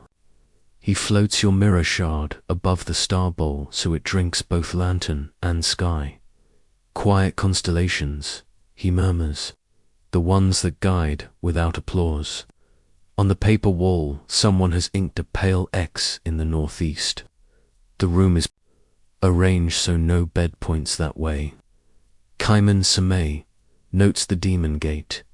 Every capital has a draft in its northeast. Hyankyo wears Mount Hiei like a windbreak and a prayer. He lifts a bamboo pointer. Your road has favored the south wind and the west light. Tonight, learn how the northeast argues. He taps 3 points on the Chart-Tox tiger and a small, stubborn star that refuses to shine pretty. Your story crosses water, paper, wind, he says, tapping each word into a triangle that looks suspiciously like your weak Como circles. The fox's bead, the Tenju's fan, the Kogura bells, the sea's grammar, the Kappa's treaty. Cucumber, now it brushes memory. He opens your box, lifts the sutra without reading it, and merely listens. The ink has a temperament, and he is letting it speak. You feel it purr, a thin thread through the room that ties lantern to bowl, bowl to mirror, mirror to your ribs. A paper door slides. A boy appears with tea.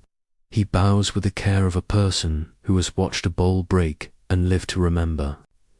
The sound Simei thanks him by name without looking.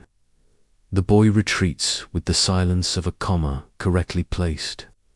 We'll choose your hours, Simei says wryly, as if time were an herb he keeps potted. He produces counting stalks, lets them clatter softly, and studies where they land as if reading gossip in how sparrows choose a branch. He dips a brush, draws a pentagram in one steady stroke Simonand, sets it to dry beside your mirror. Quirky. Tidbit for your sleeve. Along certain coasts, fishermen still mark boats and nets with Simon and a grid called Duman. Charms credited fairly or otherwise to Simei. The pentagram means return safely, the lattice stay woven. You picture today's cove, folk tracing stars on rope while the boathouse cat judges their technique with brutal professionalism. Historians still argue whether my legend is mostly postscript. Simei adds lightly, eyebrow tilted toward a future in which people will sell sweets in his name. Or whether Onmyod in my day looked like the tidy stories later centuries prefer. He gestures to the humming of Fuda. Debate is also a kind of ward. It keeps certainty from breeding too fast. Light joke too. You consider hiring a small panel of academics to protect your house from overconfident opinions. With hazard pay. In persimmons, he sets in a Fuda near your wrist cord. The pentagram's lines align with the Shimenawa's twist, and for a breath the room tastes like rain deciding to be kind. He asks to see the Tengu feather, holds it as a jeweler holds a gem, and returns it without charging appraisal. Good pride, tailored, he says. Keep it next to laughter. They cancel each other's worst habits. He places a tiny copper bell on the tray. For parades, he adds, as if parades might pass indoors. If objects hold a procession and you doubt their intentions, ring once for courtesy and twice for company. The Ofuda above you answer with a hive-soft purr. He studies your face not directly but via the mirror's edge, the way you watch a pond to see the moon flinch. Your breath has learned 3 tempos, he observes. Conch, drum, wave. Take the 4th tonight, Tink. He unfolds a chart drawn with the sexagenary cycle heavenly stems and earthly branches, then places a droplet of water on the star bowl and lets it wander. Where it stops, he makes a soft mark. Some call this superstition, he says, not offended. I call it choreography for attention. He tilts the planisphere so the droplet strolls again, and you feel your heartbeat choose the calmer measure without being asked. He asks for a story in payment. You tell him of the old fisherman reading waves like letters, of the gap in the curl where hunger hides its swallow, of the kappa bowing lower and losing its strength and then regaining it by courtesy. As you speak, he sets 3 more Ofuda around. The bowl, humming almost imperceptibly until the paper hum answers, a hive keeping time. Good, he says at last. You've learned to hear the edges talk, the exact places where gods and people misunderstand one another for sport. He points again to the northeast on your chart. Do not sleep with your head that way for a while, he advises. Dreams slip through, they're wearing borrowed shoes. He draws a tiny fox beside the tiger and smiles to himself. And if a guide in fur appears again, demand tofu before you sign anything. Light joke 3. You solemnly add bean curd. Retainer to your list of legal upgrades. You ask, because humility no longer tastes like chalk, were you always this precise with shadows? He makes a small shrug that suggests years. My teachers were strict, he says, and then the lightest curve at the corner of his mouth. My mother was patient. He doesn't elaborate. but fringe rumor skitters across your memory. Some tales say Sime's mother was a kitsune who taught him to notice when a shadow arrives a step late. He catches the rumor as it moves through your eyes and lets it go with the kindness of someone who knows which stories are fruit and which are flowers. He signs a final seal with the stem of the brush. No ink, only pressure. The paper keeps the mark anyway. Memory is an excellent duplicator. He hands you to Ofuda and tucks a third inside your box atop the sutra. Return these where mirrors like cedar, he says, but not yet. His gaze moves past you to where the night waits. Folded on the veranda. First, you owe well your ears. You rise the Ofuda above you, purr like a hive, deciding on a destination. Sime stands and bows not court low, but workman plain, as if divination were honest labor, like thatching or stone setting. When you doubt, he says, count your breaths until you hear paper. If you hear paper before breath, you've read too much. Go outside. If you hear breath before paper, you're ready to sign your name in the dark. You step into the garden. The bamboo spout knocks its quiet syllable on the basin. Stars rehearse being morning in the bronze bowl. Behind you, the seals settle back to their hum. And you carry 2 new cords with you one in your pocket. One along your wrist while the lane remembers your sandals and the blue heron lifts, leading you toward a district where wells keep numbers and stories lean over the lip to count them back. The lanes knit tighter, houses leaning toward one another as if sharing a rumor they don't want the wind to misquote. A public well waits in a small square where bamboo ladles sleep on hooks and a plum tree keeps the moon in a handful of leaves. The air here feels cooler in the way of places that practice listening. Your Shimenawa hums, a cautious yes. The Ofuda Sime tucked beside your sutra warms as if ink can purr. The mirror shard lies quiet, respectful among so much older reflection. A single drop falls from the bucket hoop teak, and the square hears it the way a room hears the last page turn. You kneel by the curbstone where water shows. A sky you would swear is deeper than the real one. The plum breathes sour sweet. The bamboo clacks politely in the breeze. From down in the dark a voice rises, soft as a finger, counting prayer beads. Ichi, ni, san, 1, 2, 3. The numbers climb, not rushed, not theatrical, just patient, like a clerk inventorying a cupboard for the 100th honest time. You feel the hair on your arm, think about standing up, and then decide, diplomatically, to sit down again. The old tale arrives as steadily as the numbers are made. A set of 10 expensive plates, a cruel lord, sometimes called Aoyamahu, frames her for a missing dish when she refuses him. A fall or a push or a sorrow that chooses the well because it understands depth. Since the Edo period, the ghost of Okiku has been counted among the great cadence strains tales told at summer gatherings, and in theaters that love a good tremor. That's your mainstream fact.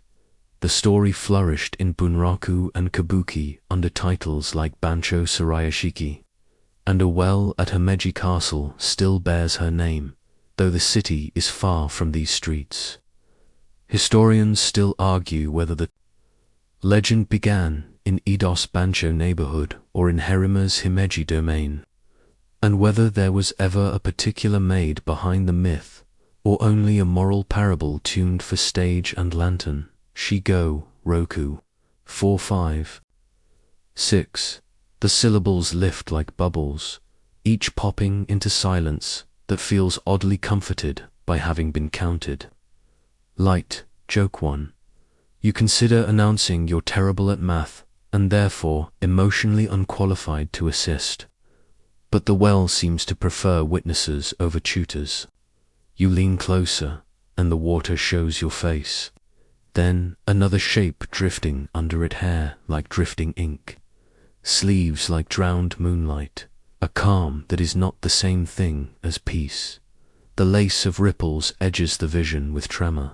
The plum's shadow becomes a fan drawn through water. And the ghost that is more idea than anatomy rises just enough for her number to carry. Nanahachi. 7, 8. The ninth comes quieter, almost a question, Kier. 9. Your chest tightens with the waiting you can hear gathering. Like a room pulling breath to say someone's name and then stopping because the name has too many memories attached. In most tellings, 10 never arrives. The loop is the haunt. Some version says, a priest came, timed his answer, and shouted tea.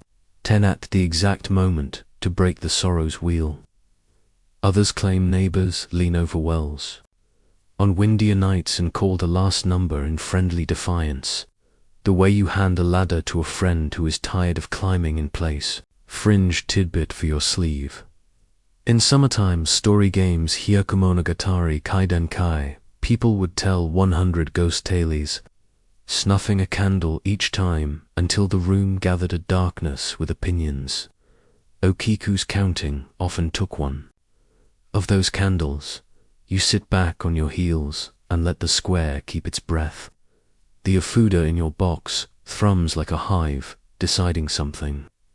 You remember Saime's assignment O, a well, your ears and, so you do, ears wide, mouth careful.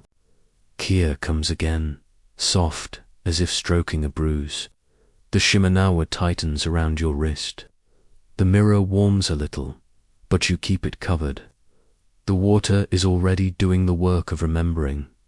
You bow over the curbstone forehead near the place where countless other foreheads have left a polish and speak not the 10th number, but a promise.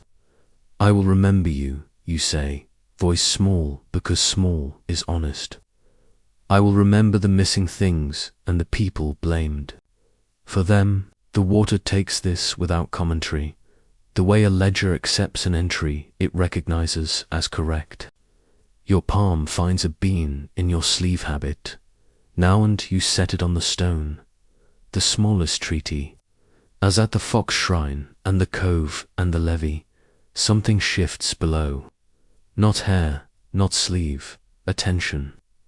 The numbers start again, quieter, ichi, ni. Perhaps because someone is listening properly. Perhaps because the story has to be told the long way before it can sleep. The bamboo spout knocks toke. The sound fits between san and shi like a good comma. Light joke too. You consider submitting a petition to the Bureau of Yin and Yang to standardize well punctuation. Then realize Sime would assign you 12 hours of mindful sweeping instead. A footfall. An old woman appears at the edge of the square with a lantern hooded by her palm. She bows to the well with the familiarity of a person greeting the most demanding neighbor on the block. Inventory night, she says, not unkindly. She takes a strip of cloth and ties it around the bucket handle in 9 precise knots, leaving the 10th tail free. We do this when the summer is heaviest, she explains. It comforts her to see the number undone. She glances at your cord and the feather at your wrist. You've been walking with good teachers. You ask softly, because questions here should wear soft shoes. Did she break the plate? The woman snorts in a way that moves 3 centuries. Plates break, men break, stories break even better, she says. This one taught us to keep sets of 9 for a while and call it fashion. She smiles, then fashion changed back. But the well still counts.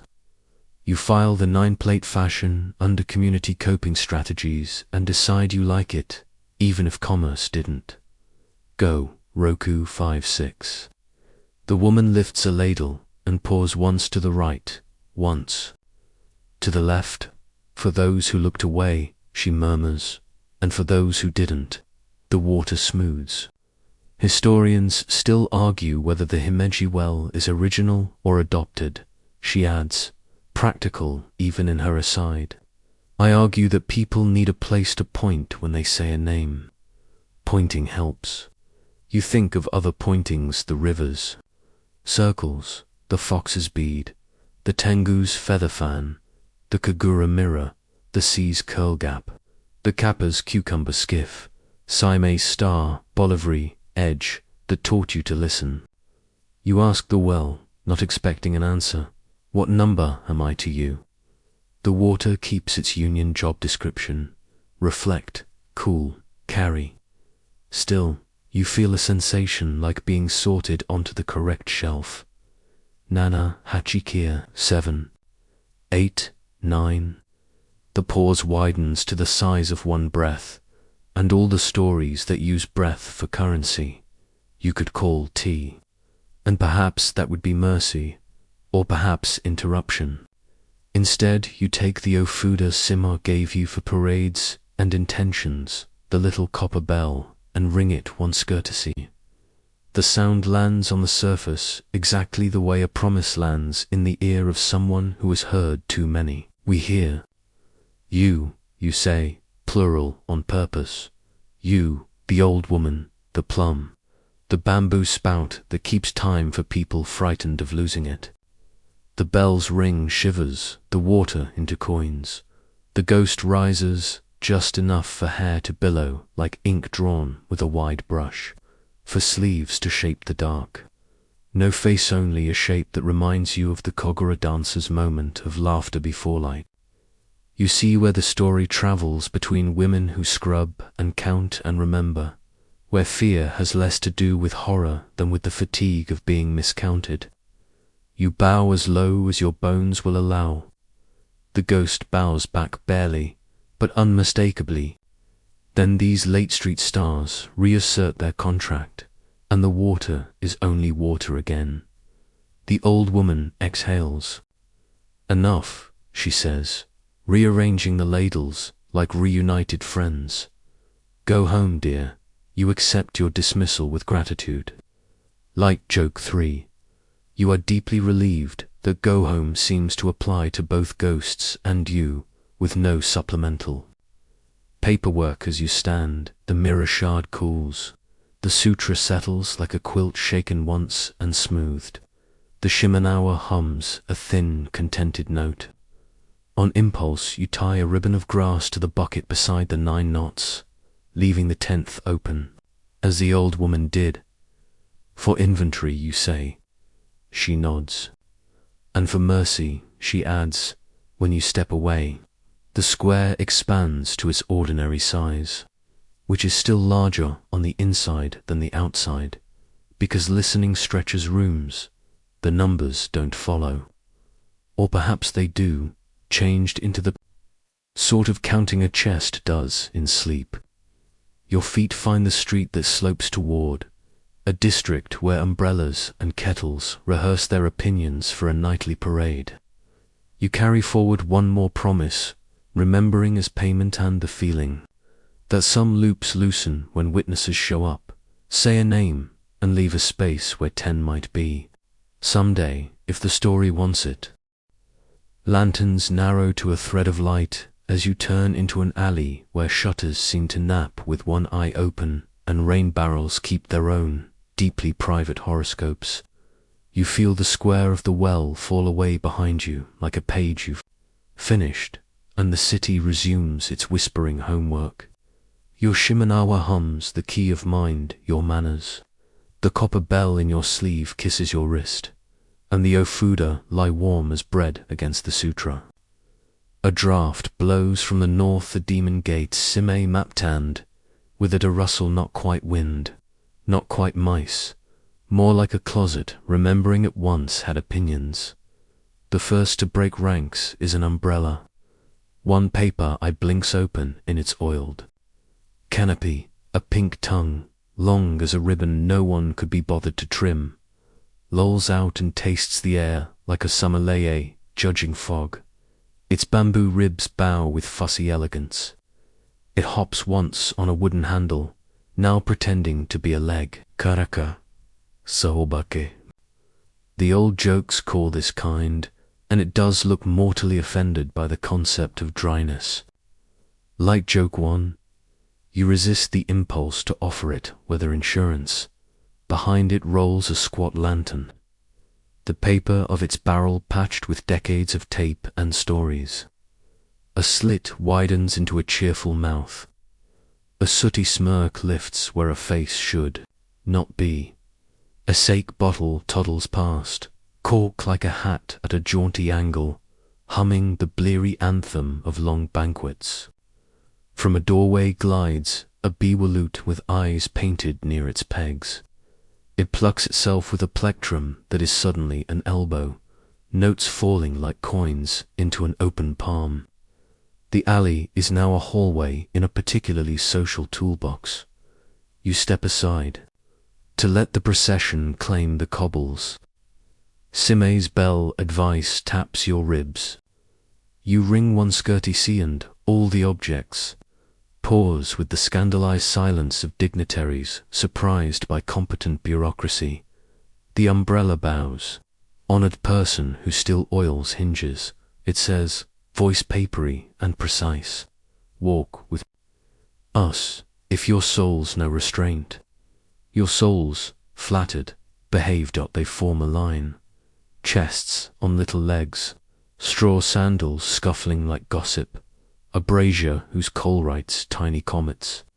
Over the procession floats a tattered banner stitched from old furoshiki, centuries of errands marching under a flag that smells faintly of soy and soap.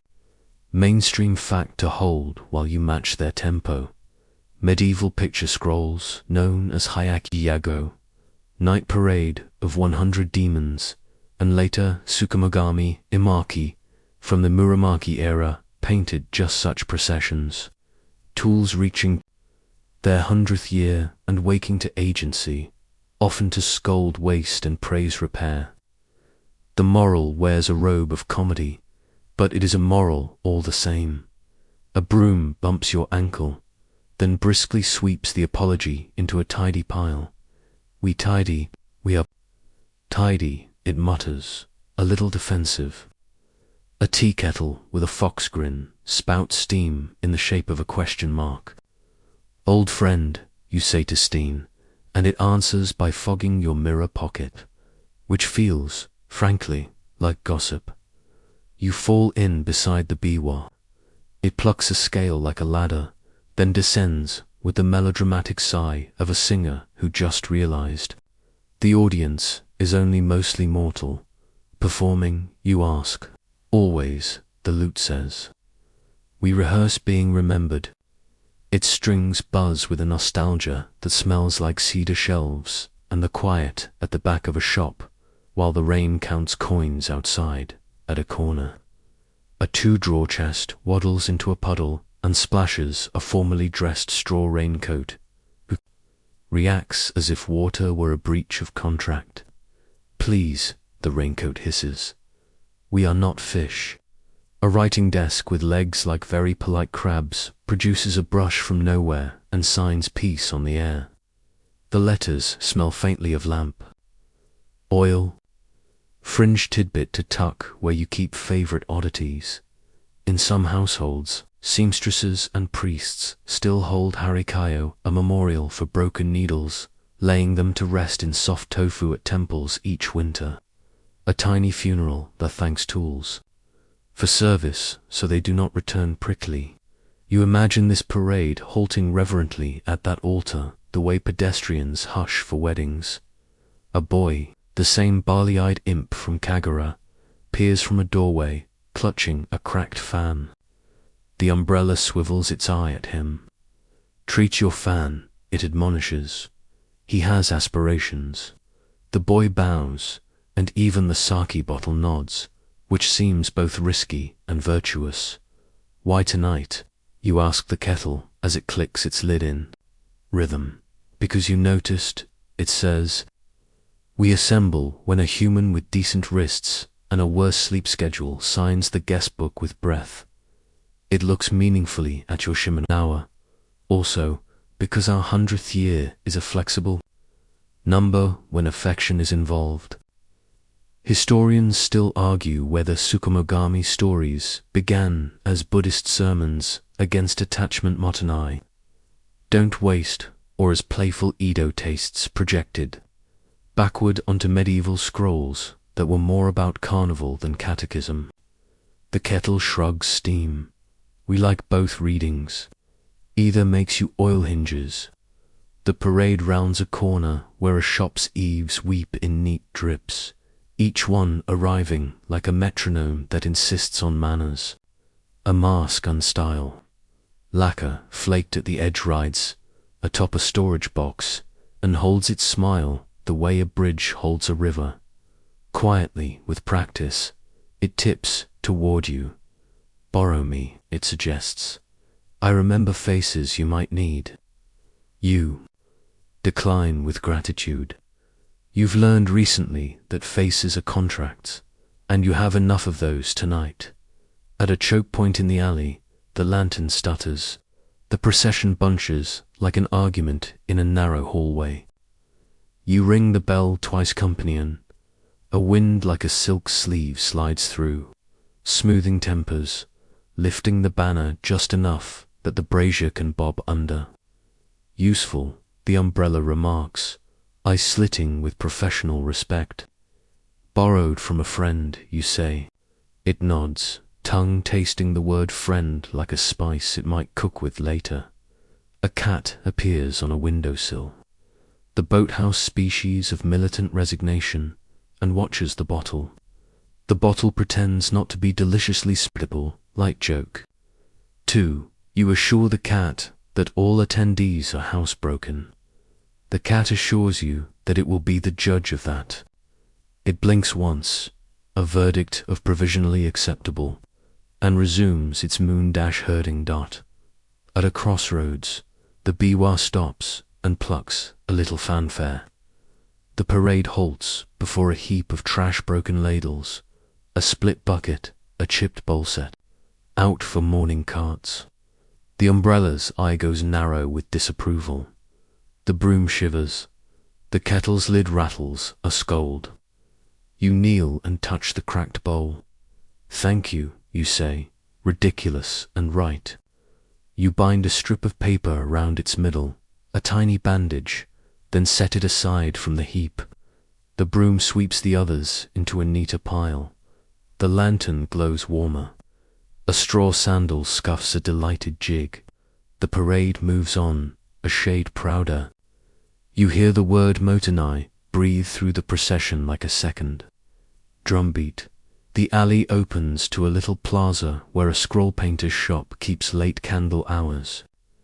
In the window, a half-finished scene sprawls across paper. Buckets with eyebrows. Fans flirting with towels. A thunder god on a tricycle behaving terribly. The painter snores in the back room, brush still in hand. The objects all stop to critique. He draws my bad side. The umbrella complains. He thinks my good side is an angle. The lute strikes a chord of righteous vanity. You grin and whisper. You look magnificent, which is either diplomacy or truth. Either way, the lantern preens and brightens the whole block. Mainstream reminder tucked under the painter's snore. Edo printmakers, like Toriyama Seikion, later catalogued. Yeikai in elegantly deadpan picture books, Gazu Hayaki, Yogoku. Hayaki, Shrey giving names and features to creatures who already prowled stories. The line between taxonomy and invitation is thin. Draw a thing well enough and it shows up to sign your edition. The parade tilts toward merriment. A sake cup spins on its foot like a dancer who used to be shy. A comb shakes rain from its teeth and becomes, for 3 seconds, a fountain. The broom, having found its calling as stagehand, arranges puddles to make better reflections for its friends. Light joke 3. You have never felt more like applauding a mop. At the far side of the plaza stands a tiny roadside shrine with a tin roof and a stone that likes being bowed to. The umbrella knocks politely on the roof. The lantern offers flame without smoke. The kettle emits one perfected sigh. You add a bean custom as habit noun. Your copper bell clicks once, a reflex of gratitude. The parade answers with a flutter, not words, but a consent you can feel in your wrists. Walk safely, the biwa says. Play us when you mend things. Will you be here tomorrow? You ask the umbrella. It licks a raindrop off its own eye with comic delicacy. If you notice, it says, and if someone, somewhere, tucks a tired needle into tofu and thanks it for its tiny courage. You bow to the procession. It bows back, some with mouths, some with hinges, some with a light that moves through patched paper like forgiveness. Then they are a rumor of repairs heading down a different lane. The banner's stitches catching moon, the kettle leaving a line of sighs to guide late souls between puddles. The painter snores into a new century. You stand in the plaza's hush. The bell cool again, your mirror quiet because the night is reflecting itself just fine. Your feet remember the conte, the drums, the waves, the counting. And now this softer rhythm, the tick of a hinge newly oiled, the small applause of a broom finishing its corner. You take the lane that carries you toward snow and fever and seat. Other beings who listen, argue, and occasionally tidy up after themselves.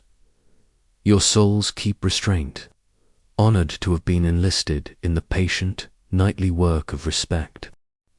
Snow arrives the way a polite guest removes shoes, slow, careful, and suddenly everywhere. The alley's last lantern becomes a faraway coin. Beyond it, the lane tilts toward a pass where the wind writes in a thin brush and the world edits itself, down to white pine and the sound your breath makes when it tries to wear a scarf. Your Shimenawa tightens like a friend taking your elbow on stairs. The Tengu feather bends, approving your choice of up. Shimezo Fuda ride quietly in the box, warm as folded instructions you promise to read. You pick the conch breath, pace the Yamabushi taught Euphorine, 5-out hand. The snow approves, laying its dry squeak under your sandals like a metronome with cold opinions. Light joke 1. Your eyebrows try out a new career as decorative icicles. You decline to tip them. The pass opens to a bowl of pale silence. Trees powdered like actors who took the stage direction older too seriously. Far down, the city is only the idea of streets. Up here, every edge has a soft echo. You pass a roadside stone, Jizzo, in a cap knitted by someone with careful hands, and tuck a bean on its ledge because gratitude works at all altitudes. A gust combs your sleeves the way the coast wind combed waves. And you remember the fisherwoman's line, storms mind stories. So you think of Amaterasu's laughter coaxing morning, and it helps a little that your ribs recall the drum. A figure stands ahead, white kimono, white obi hair, a black script written straight down the page, eyes the kind of pale that isn't empty, just busy doing ice arithmetic. She is bareheaded and visibly not freezing, which is how you know math is involved. The air tightens, the Shimenawa hums a warning that sounds like a monk raising one eyebrow. She lifts a hand with the dignity of court. No rattle, no haste. Traveler, she says, the syllables smooth as snow-bent bamboo. You are warm. You consider the sentence for traps. At the moment, you agree, the way a kettle might answer if it had taken a seminar in honesty. Her breath fogs in. A ribbon, and then does something impolite to physics, folds back into her mouth. The wind loses interest in moving. A crow, the size of a comma, changes its mind about cawing and pretends it never had an opinion. "I have a child," she says.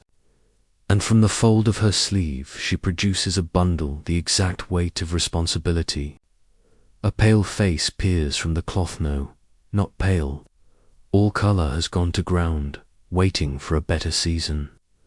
"A sip of heat," she asks, "and we will go." She doesn't glance at your box or cord or feather. She knows, you know. Your copper bell is suddenly heavy. In some valleys, they say, the snow woman appears with a baby and tests your heart by asking you to hold it. The bundle grows heavier until your knees make bad decisions, and then the past keeps what it kept before people invented fences. In others, she knocks at doors and asks for hot water. If given, she vanishes like good advice. Fringe tidbit for your mitten. On certain nights in Akita and Nikoted Beepsno, country children build Kamakura snow huts and invite the water deity inside with rice cakes and amazek. Warmth and winter negotiate hospitality like equals. The bundle's eyes blink once, slow as a door that thinks it might be a dream. You set the lacquered box on the snow with priestly care. Your hands find the cloth-wrapped charcoal and fire striker you are absolutely, definitely going to use later in a responsible manner. They also find the sutra that smells like oranges. You look at the woman's face, then at the pass, then at your own breath. Fire burns, you say softly, and it feels rude to say it louder. Would another kind of heat do? Her head tilts, one finger width. What kind? The wind, eavesdropping, leans closer. You unwrap the sutra just enough to touch the paper. With your forehead, ink cools you to your bones. The orange peel memory warms them back in a way that doesn't melt anything, only remembers how Thor feels. You open your cloak and kneel, cradling the bundle without taking it from her hands, letting the heat along your ribs become a room. Breath, you say, cloth, counting. You begin, low and even, the way the well taught you, Ichi, Nai, San 1, 2, 3. The child's eyelids flutter once. You do not light the charcoal. Your hands are steady because the Yamabushi taught them how. She watches, expressionless in the way mountains are expressionless, plenty going on. Nothing offered cheaply. People bring kettles, she says, almost curious. They mistake energy for kindness. Mainstream fact to keep your mind from running laps while your body behaves. The snow woman, Yukiona, moves through Edo period collections of Setsuya and later Lafcadio Hearn's 1904 Kwaidan, stories and studies of strange things, where she spares a boy for his youth and forbids him to speak of her. Years later, his wife reveals herself as the very ghost he promised not to name. Hearn's telling made its way into classrooms and winter TV. The hush in it belongs to many valleys. Historians still argue whether Yukiana fuses older mountain crone Yamayuba legends with Edo literary tastes, or whether she's a stable spirit given new wardrobes by painters and printers. Why test, you ask? Because the past has already taught you to be brief. Because warmth without greed is rare, she answers, and there, finally, is a temperature you know. The bundle sizers sound like a tea room agreeing to be quiet for one more hour. You keep counting. She, go. Roku, your breath fogs. Hers does its private arithmetic. The sutra under your palm hums a thread. The ofuda inside the box keeps still the way bees keep still, vibrating enough to be ready, not enough to sting. She leans closer. Frost blossoms along the lacquered lid in a fern pattern, so clean it feels like handwriting. If you lit the coals, she says, not a threat, more like an audit, it would hurt me. You nod. I don't want to hurt you. The sentence tastes like the obvious thing that people somehow forget to say. Light joke 2. You briefly imagine filling out a government form labeled Statement of Non-Burning Intent and wonder which office handles seasonal beings. Budgeting must be a nightmare. You ring the copper bell once courtesy, not command. The sound hangs, unfreezing a narrow inch of air. You do not ring twice. I will not bind you, you add, sliding an oath from the box and laying it face down on the snow by your knee, a sign that boundaries can be agreed upon without being weaponized. Her eyes flick to it and back, approving your taste in contracts. The bundle shifts. Weight finds its number and stops climbing. You consider the fox's advice verbs matter. Choose them carefully. Rest, you tell the child, not stay. Borrow, not take. The wind nods, a professional appreciating good word choice. Somewhere a crow remembers it had an opinion and gives a single, small caw that translates loosely to same. People think winter is starvation, she says. After a while, it is accounting. She watches your hands make a shelter that does not close. You have learned to pay with attention. Beans, too, you admit, and bows.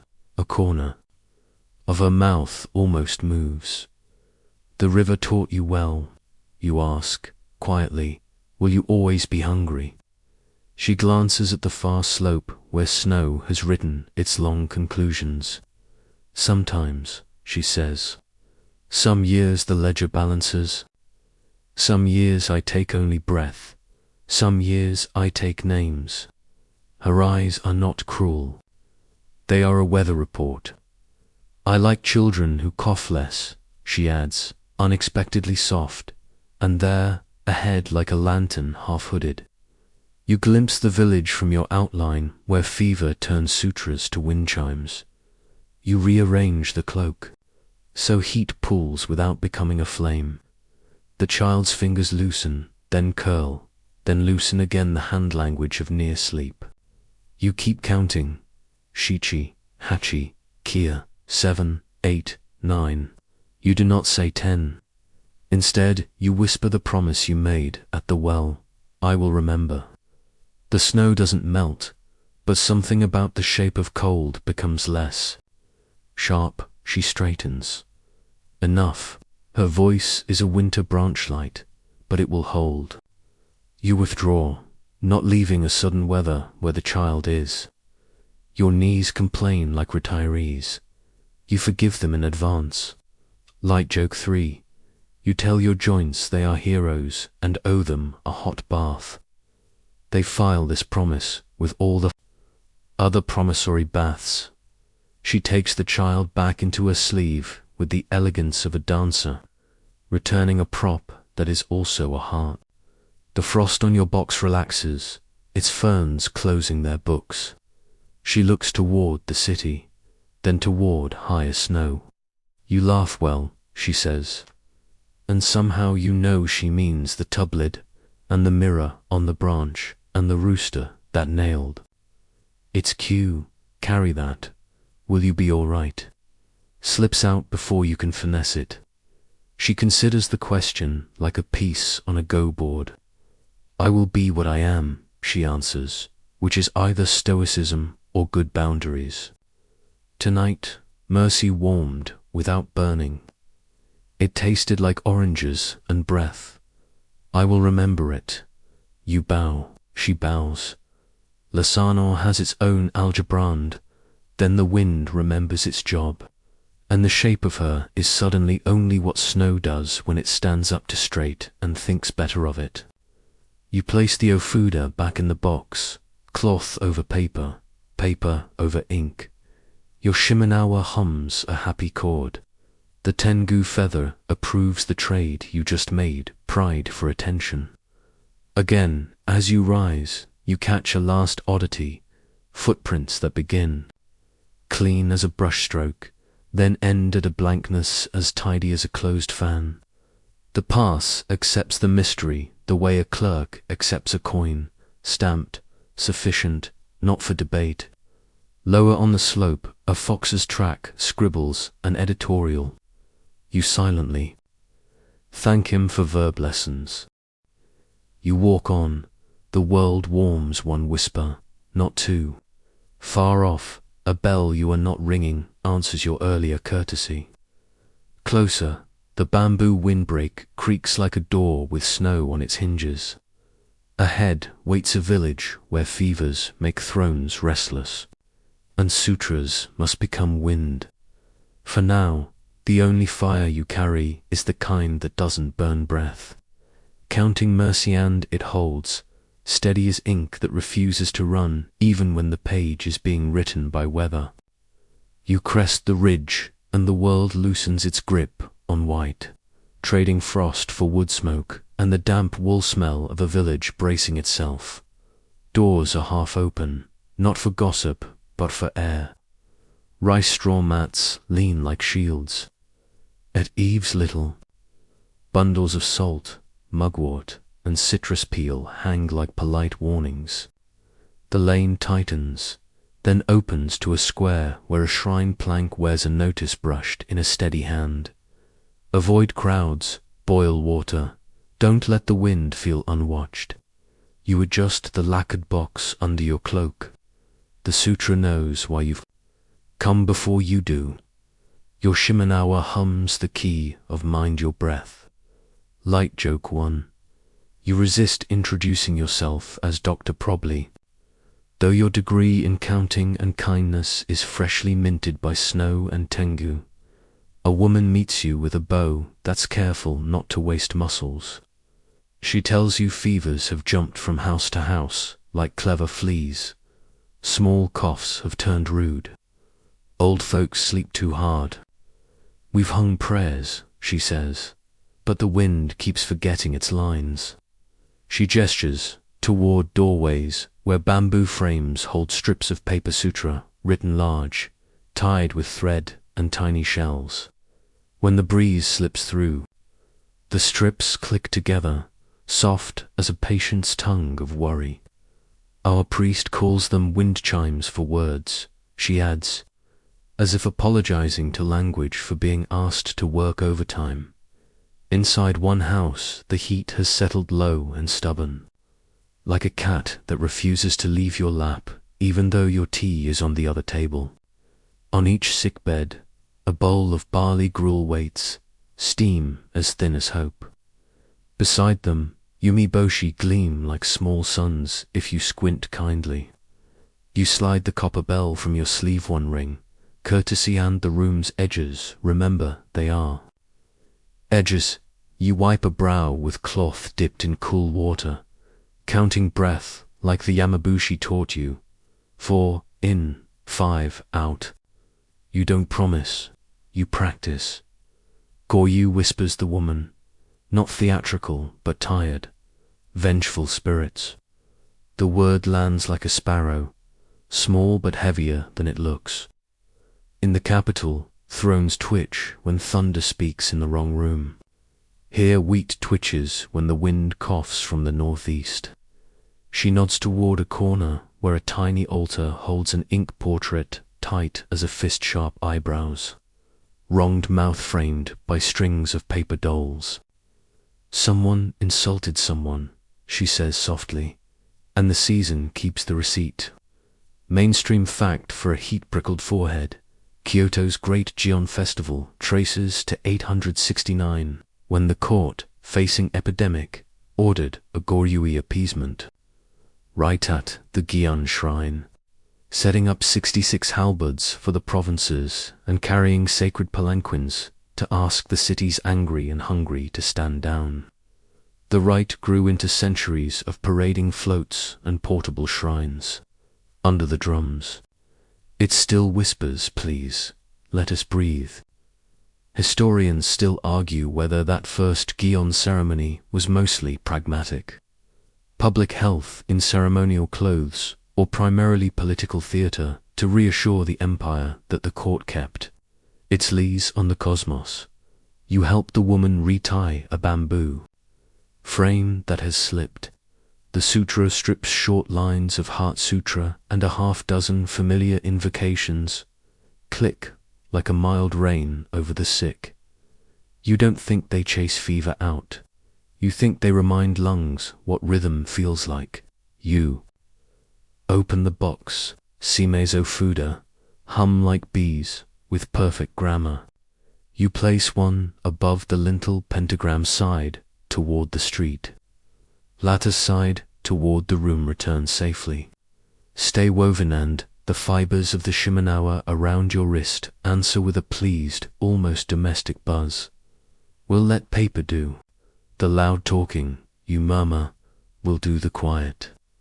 In another house, a child stares at you from under a damp cloth with eyes the exact color of resolve. You show them the copper bell. Let them hold it. Let them ring one skirty sea and listen to how the sound is less about control than about consent. Their mother, who has been living on breath and tea, laughs. Swan shallow ha. That still manages to oil the room's hinge. You add a bean to the shelf altar, because beans are your running joke with fortune, and you are nothing if not consistent.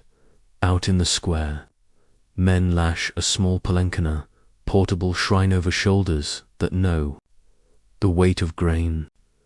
A long-nosed mask, shaped like Thunder's favorite joke, sits atop it, and strips of vermilion cloth flutter like statements you wish were true. A boy carries a branch of sakaki with a mirror hung from it. The mirror throws a pale coin onto the dirt, and someone sweeps around the coin, but not through it, because manners. The village headman clears his throat, as if addressing a committee of weather. We'll walk to the river, he says, and remind it how to carry away trouble.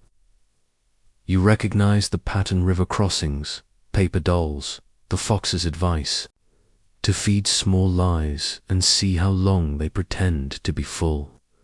A basket of Hitagata waits paper people, ready to rub over sleeves and send downstream with the polite instruction. Take what clings, bring back stories. A child asks if the dolls know how to swim.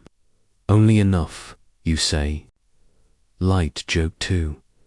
You consider teaching them a dog paddle, but remember, this is a cat-forward village, by a doorway. A grandmother ties a red cloth above a cradle and sticks a ridiculous, magnificent red talisman on the beam face, grinning, mustache. Ridiculous. Hat impractical. For smallpox, she says. Red bores it. Fringe tidbit for your traveling apothecary, across regions and centuries. Families have hung bright red cloth and images of demon queller, shoki, or local equivalents, to charm the smallpox deity. Some say the god likes red so much he forgets to visit again, which is exactly the level of bribery you approve of in a cosmos that accepts tips as the palanquin procession gathers. An old man stops you with that tilt of chin that means he has an invoice from the past. Thunder at the palace, he mutters. They say a wronged courtier turned into lightning and sent ministers to their knees. You know the story he means, the one that curled around Kyoto, Sugawara no Misiazain, exiled in 901, dead in 903, storms in 930, cracking the Suryuden like a scolded drum. Years later, the court bowed to Tenjin, his deified name, and built a shrine at Kitano, so students and storms alike would have a proper place to aspire. You don't tell the old man all that. You tell him his village doesn't have to host the capital's grudges, and he nods, relieved to be allowed to mind only his own square of sky. You walk beside the palanquin, your copper bell quiet now. The bamboo frames clack sutra along the lane, wind learning its lines at last. At the river, the Mikoth, the same white-threaded steadiness from the Como ford, or her cousin, incompetence, draws a salt arc and points toward the slow water. People Take a paper doll, rub it over wrist, throat, chest, and let it go. The dolls bob, then slide beyond the reed where gossip lives. You take 1, 2, and think of the Yukiona's accounting, of heat that doesn't burn, of how some ledgers balance with breath and some with time and some never. But still you count 1 to 3 and send the paper along. The headman lifts the mirror. The coin of light lands on the river skin and goes briefly, gloriously wobbly. Everybody cheers as if the sun itself had joined the parade. You add your bean. The Miko rings a small bell that answers your copper with a treble yes, and a wind picks up that smells like someone is peeling an orange 2 streets away. Your sutra purrs, recognizing family. After, you move house to house, not heroic, just stubborn. You prop doors so air remembers to be helpful. You retie frames. You teach a child the 4 and 5 out game and tell them it's a spell for winning naps. You joke gently with a feverish uncle about the parade of umbrellas you saw. They gave me notes on my hinge, oiling. He smiles, which shaves half a degree off the room. Light joke 3. You consider invoicing the angry spirits, sliding scale, goats accepted. You decide to bill them in laughter and leave their accounts delinquent forever. Dusk curls toward night. The bamboo frames keep clicking. The palanquin rests like a tired hero. The river holds its new duty calmly. The woman who first greeted you brings a tray rice balls, more yumiboshi tea, the color of forgiveness sand, sets it beside you with a nod that has more in it than thanks. It's quieter, she says, not fixed, quieter. You tell her quiet is a kind of medicine that takes a while to work. When you step to the road again, lanterns lift along the riverside fishermen's hands, raising small moons to invite safe crossings. Out beyond the bend, black water waits, with the stubbornness of a sheet that refuses to tuck. Someone asks if you'll ferry offerings to a shrine town stitched by salt and rumor. You touch your Shimenawa Hammond, your copper bell Cooland, the oath Duam, woven and say yes, because tonight the wind remembers its lines, and the river has agreed to carry stories a little farther. And you have learned to pay with attention, which buys more than coin when the cosmos is listening. You take the river's consent and step into a ferry that smells like salt, pitch, and stories kept just shy of boasting. The boatman is spare as rope, eyelids creased by a lifetime of reading weather. Lanterns hooked to prow and stern. Another hangs low at midship, a small sun you can put your hand near. Paper bundles offerings sit under the bench. Rice, salt, a gourd of sake, and 2 ladles whose bottoms are very obviously missing. Light joke 1. You appreciate a safety kit that includes snacks and cookware hacked by philosophy. Shrine town to shrine town. The boatman says, half to you, half to the water. When the saints take the sea road, they expect ferries to keep a schedule. He slides the oars into black water and makes distance look easy. The coast stitches itself beside you Headland Cove, shrine roofs in the dark like folded cranes. Lanterns tremble on balconies where families are setting them afloat. TR Nagasha lanterns for the dead drift in soft lines, a handwriting the tide agrees to copy for a while. Mainstream fact to steady your balance while the boat's body learns yours. During Obon, people across Japan light and launch candlelit lanterns to guide ancestral spirits back to the other shore. In some towns, the sea carries tiny flotillas, past torii that stand in the shallows like gates remembering their first sunrise. The prow cuts into a colder patch. The river's pulse gives way to the inland sea's wider breath. The oars creak and then fall silent between strokes like monks who only gossip on the exhale. Your Shimenawa hums. Shimezu Fuda, rest like polite grammar in your box. If voices ask for ladles, the boatman says, not blinking, offer these. He nudges the bottomless hishaku toward your knee. They'll pour, and the boat won't sink. Everyone keeps dignity. Fringe tidbit to salt your sleeve. At Akama Shrine by the Strait of Shimonoseki, they sell bottomless ladle charms. For this exact reason. A souvenir for people who prefer their ghost management elegantly literal. Fog unrolls from nowhere, the confident kind that arrives with its own seating chart. Lanterns on the water wink out one by one, not extinguished, but swallowed by a thicker black. A sound comes with the fog, the chime of a biwa plucked under a lid of sea. Notes round and mournful, the kind that make your ribs both tighter and more generous. The boatman sets the oars flat. Listen, he says, as if a story is crossing. At right dash of dash way dot, they surface without splash, hands first, then sleeves, then faces pale as rice with eyes that misunderstand distance. Funerary boat ghosts, the drowned who kept their schedules too faithfully. They circle, calm and businesslike, the way clerks circle an unpaid invoice. Ladle, a voice says, soothing as a lullaby and not interested in your sleep. Ladle, says another, and a third. Water, please. The boat barely rocks, courteous haunting. You ring your copper bell once courteous, because you still believe in hello. The sound folds into fog. We brought offerings, you say, not loud, not timid.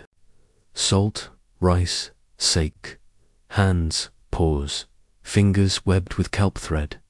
A sleeve reaches, and you pass the bottomless ladle. Water lifts, pours back, lifts, pours back. An infinite loop that makes everyone feel properly employed. The ghosts smile, with the relief of people allowed to follow.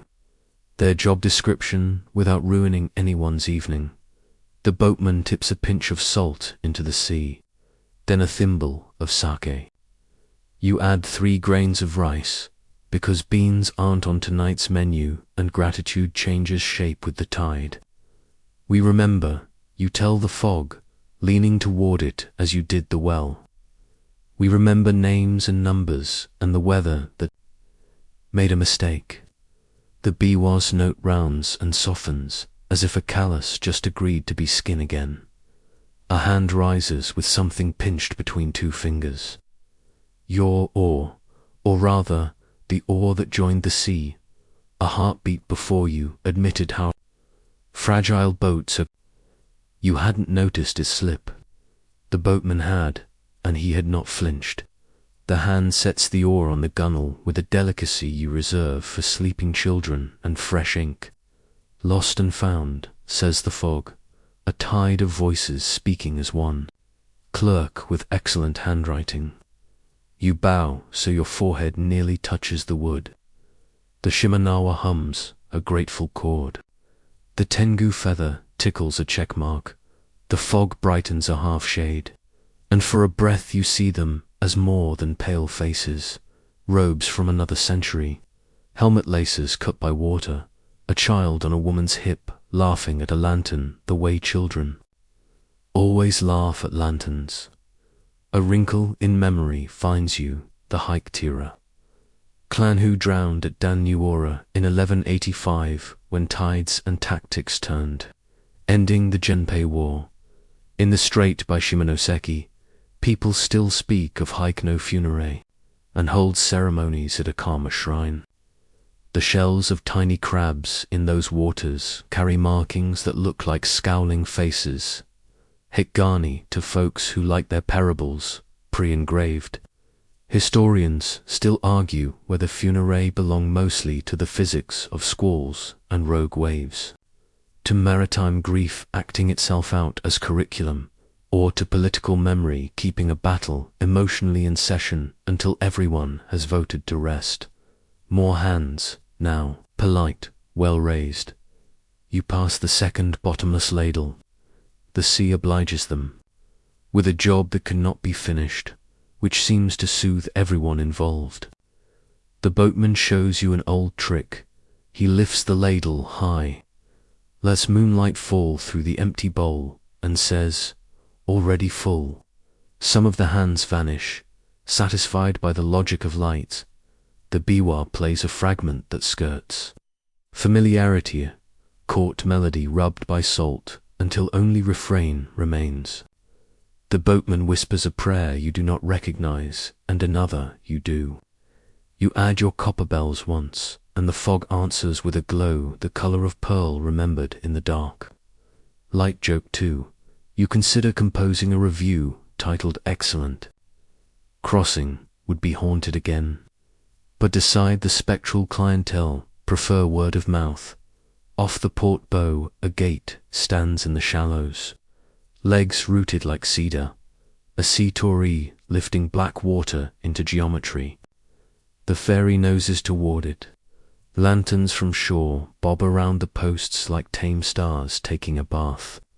It's Tsukushima, the boatman says, not naming the island so much as the fact of sanctity. Pilgrims travel by wake and candle here, trusting that a god who likes tides will tolerate schedules. The torii's lintel reflects a little crooked. You love it for that, the way you love your own face when it remembers to be kind. The funerary draw back as the gate nears, as if architecture keeps a boundary even fog respects. One hand lingers, palm up. You place a rice ball there, a small one, wrapped in seaweed so it feels dressed for Tempeland. The hand lowers, as if setting an infant into sleep. The biwa fades. The fog lets go of its seating chart and becomes simply air with opinions again. On shore, a line of girls in white and vermilion light fresh lanterns. The frames, paper skins, show brush-written names, some crisp, some fading with years of rereading. They set the craft onto the tide, and the little lights fall into a current that carries them toward the torii. Then, out along the coast where shrine towns pass them like good gossip. The mirror in your box warms under silk, cousin light agreeing with other cousins. Your sutra purrs at the smell of oranges lodged in memory. Someone calls your name, not your street name, but the one the road has been using for you. A shrine woman with sleeves tidy enough to revise a festival program beckons you up the planks. For the mountain, she says, placing two things in your hands, a nail, square and old, pulled from a retired boat, and a pouch of black sand heavy as a promise. Iron, she says, and iron waiting. Satitswayan, sand fine and glittering. Tatara fires in Izumar, eat this with charcoal and breathe back Tamahagain, steel that becomes blades and other. Patient arguments. The nail is pitted but straight, the kind of metal that remembers 1,000 crossings and has no objection to one more. Forge is inland. The boatman adds, reading your night like a map. Mountain keeps a mouth full of fire and teeth of bellows. Some say Oni swing the hammers when people fall asleep at the work. He grins sideways, which is often when the best iron is persuaded. Light joke 3. You declare a firm intention not to nap near any anvils, then privately admit we all have our anvils. You bow to the shrine and break your offerings small. Rice to the step, salt to the tide line, sake to the first wave that volunteers to be a cup. Your copper bell remains quiet. The air has settled its negotiations. A child tugs your sleeve and points. One lantern has caught on a slow eddy and turns in place, like a deliberate thought. You watch until it chooses its current and glides on. The boatman coughs a goodbye with the tact of a friend who knows you'll meet again anywhere there is water, pretending to be a road. You shoulder the box sutra. Mirror, Ofuda, restful and the new weight of nail and iron sand. The hums at the idea of fire, the way a rope hums at the idea of low dready within limits. Behind you, the sea keeps writing. Ahead, the night smells of cedar, charcoal, and the first warm rumor of bellows. Somewhere up there, hammers will ask questions in sparks, and you'll learn to answer with patience and a blade that prefers humility to swagger. You turn your back to the water sweetly, as friends do, and let the path rise toward the mountain's mouth. The mountain takes you in the way, a kill accepts a cold pot slow, considering, then suddenly personal. Pines darken to charcoal. The path tastes like iron filings and wet clay. From behind a ridge comes a panting that is not wind bellows. Working along scent and sand, the air warms your cheeks like a forge agreeing to be your small son. Your Shimenawa hums at the idea of load. Simmers Ofuda rests with the calm of paper that has already negotiated with fire. The Tengu feather lies against your wrist, as if to say, mind your pride. Sparks are opinionated. You carry the pouch of Satitsu and the old square nail like a riddle and its answer. The forge sits half buried in the slope. Walls of packed clay, roof thatched low to keep night from stealing heat. Inside, a tatara stands like a sleeping boar rectangular clay hearth, as long as a small room its mouth, rimmed by stones that have learned to glow without gossip. To Fuigo box, bellows slide back and forth, under the hands of boys with the solemn expressions of people trusted with weather. Smoke threads up through a slatted vent. Sparks take brief vacations before falling back to work. A man with ash in his eyebrows mirage, master of the furnace glances, once at your wrist cord, once at your nail, and nods with the brevity of a person who times sentences by charcoal buckets. He strikes the tatter aside with a wooden mallet. The furnace answers a drumhead doom that tells him whether its belly is sullen or helpful. Good, he says. Hungry. He gestures to a helper who tips in a measured shovel of charcoal, then another of iron sand. We feed it for 3 nights, the murage says. At dawn, it lets us see what it has become. Mainstream. Fact, while your eyebrows practice not singeing in a Quisimo, shimane, tatara, smelting turned iron sand and charcoal into a steel bloom carifor, centuries. After modern furnaces took over, the Nitoho tatara reopened in 1977 to make tamahage. For traditional swordsmiths, 3 firings a winter, each tended day and night. The murage lays your old nail on a shelf near the heat. A good memory, he says. Iron that knows crossings. Work becomes chant. Bellows slide, sand whispers, charcoal sighs. The fire learns it's red, then orange, then a white with a thin blue line around it, like honesty edged with sarcasm. The murage listens with his ear, not his eye. Too hot, he says once, and the boys slow the bellows. He clucks his tongue, and the flame drops from offended soprano to contented alto. Light joke 1. You feel like applauding the fire for finding its indoor voice, but decide not to start a clapping circle in a room full of sparks. The mountain has crew you were not introduced to in town. In the heat haze, shapes of oni appear. At the corners horns no bigger than thimbles. Eyes like coals teaching themselves patience, hands deft with tongs. They are not nightmare ogres. They are industrial spirits with union rules. No stealing breath, no scaring apprentices into the fuel pit, no improvising on bellows tempo. One uses its tail as a hook to swing a billet. Another wipes the anvil. with a rag and frowns at your posture until you straighten. The Murage pretends not to see them the way one pretends not to see a neighbor in pajamas. The Oni pretend not to preen when you bow. When the furnace's voice says dawn, the clay breast breaks open. The carer slides out, a glowing, groaning loaf of mixed iron and steel, slag weeping from its sides like old stories finally letting go. Men with poles wrestle it to an earthen bed. The Oni anchored the corners in the places where heat remembers to hide. The Murage taps, and the carer answers with different notes brittle here. Rich there so, he knows where the Tamahagane lives.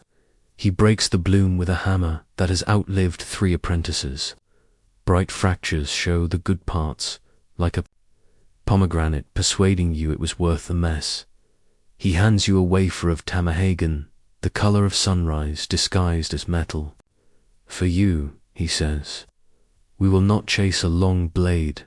The road taught you shorter promises. He means a utility knife, a companion, a blade that eats pride first by being small and useful. You like him immediately. Historians still argue whether ironworking knowledge arrived here in a single proud wave from the continent during the Yayoi period or seeped across seas and centuries in many hands and boats, changing accent in every cove. The Mirage's shrug suggests he votes for boats. You help stack billetsome high carbon, some low like a poem arranging strong and soft syllables. Clay slurry Tsuchioki coats the stack, straw ash dusts it. The billet goes to the fire, until its surface runs like lacquer before it hardens. On the anvil, hammering begins. Fold, weld, draw, fold, weld, draw. The rhythm, a cousin of drums you've already learned, this one speaking in sparks. The Oni keep time by tapping tongs. Against the tuyer, your Shimanawa hums agreement. Your wrists remember to be humble. Light joke too. You invent a drinking game called Sip Tea whenever someone says again, and decide against playing it because you value consciousness. The blade tubey narrows. The Murage paints it with thicker clay along the spine, thinner along the edged differential hardening, a weather map for a storm you intend to enjoy. He asks what kind of Hammond temper line you want. Waves, mountains, a fox's grin. You choose something like a riverbank quiet curves, with the occasional stubborn bend. He approves. Oni nod, as if you avoided a fashion mistake. Quenching, waits like a conversation you cannot hurry without making it lie. The Murage lifts the blade from the fire when its skin shows a color that exists only for people who have been patient. He breathes once 4 in, 5 out and slides the steel into water that has been listening to snow all winter. The hiss is not a scream. It is a contract being signed. Steam rolls up with the delicate smell of clay and iron telling each other the truth.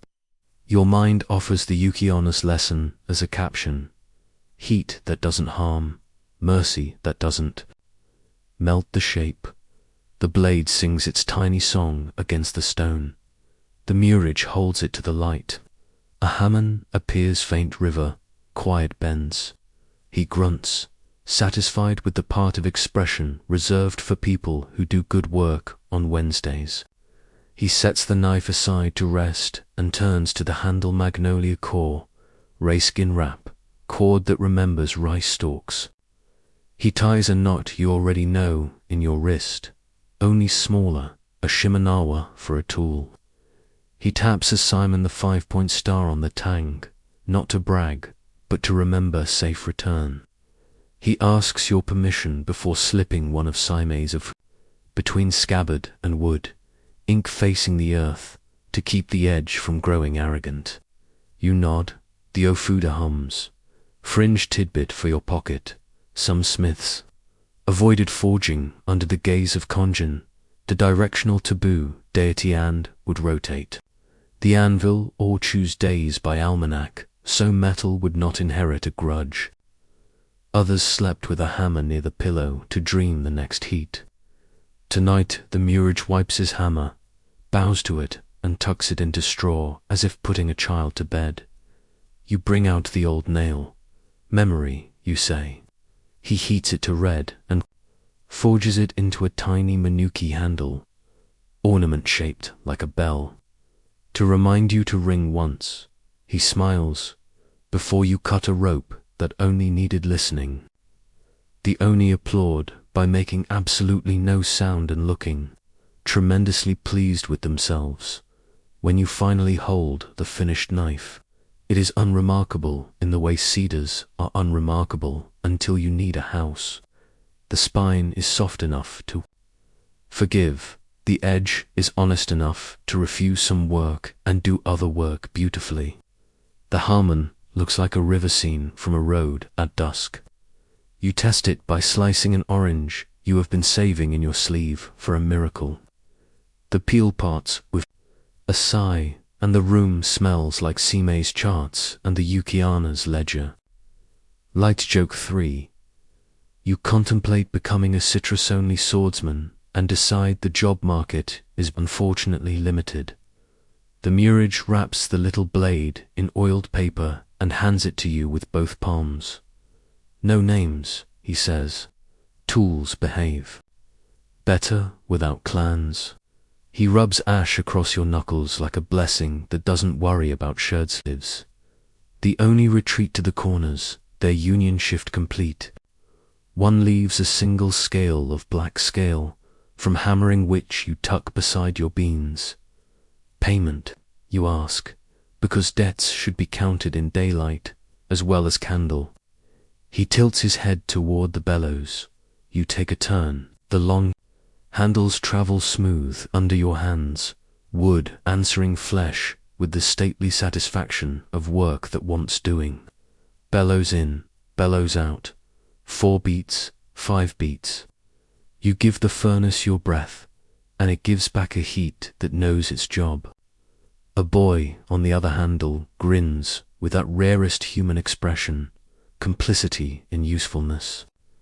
The Murage nods approved, then looks toward the door, where dawn slips its first thin blade under night's lid. You step out with the knife tucked like a well-behaved thought. The mountain air has the clean taste of quenched steel and damp moss. Your Shimenawa hums a chord you have not heard before, pleased with weight, properly shared. The Tengu feather tickles once, a reminder that arrogance burns faster than charcoal. The mirror in your box stays dark, content to let metal and morning do the reflecting. Somewhere a fox yawns and checks your verb choices from a thicket. Somewhere a kappa considers whether a knife can slice a cucumber thinner than etiquette allows. The path down glows the way paths do when a blade in your sleeve keeps secrets and opens fruit and never once asks to be applauded. You have a new companion, patient, small, tempered by breath and bellows, faith and water, jokes and debts. The mountain, having taught you humility by hammer and heat, lets you go like a smith lets go of a blade proud, relieved and already planning the next necessary thing. Down from the mountain, the night gathers into sleeves again. An avenue widens, lanterns steady their hands, and a rectangular stage floats ahead like a raft built out of cedar and breadth. 4 pillars, a polished floor that remembers other feet, and at the back, a painted pine kagamiator whose needles keep the secret that they are also prayers. A roof shelters the space as if the sky had signed a contract to keep quiet. You ring your copper bell once courtesy, and find a place on the temple gravel, knees negotiating terms with dignity. The new knife sleeps in your sleeve, content to be useful later and invisible now. Someone claps twice in the wings. A flute answers, Nikon, thin and piercing. A thread through silk and 3 drums arrange time among themselves. Kotsuzumi shoulder drum tight and quick. Atsuzumi hip drier and sharper.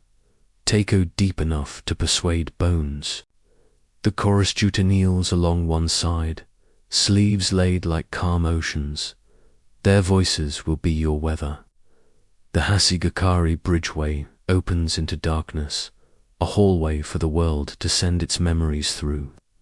Mainstream fact to hold while the pine learns your face untook its courtly shape in the 14th and 15th centuries under Kanami and his son Zemi, with Ashikaga Yoshimitsu's patronage.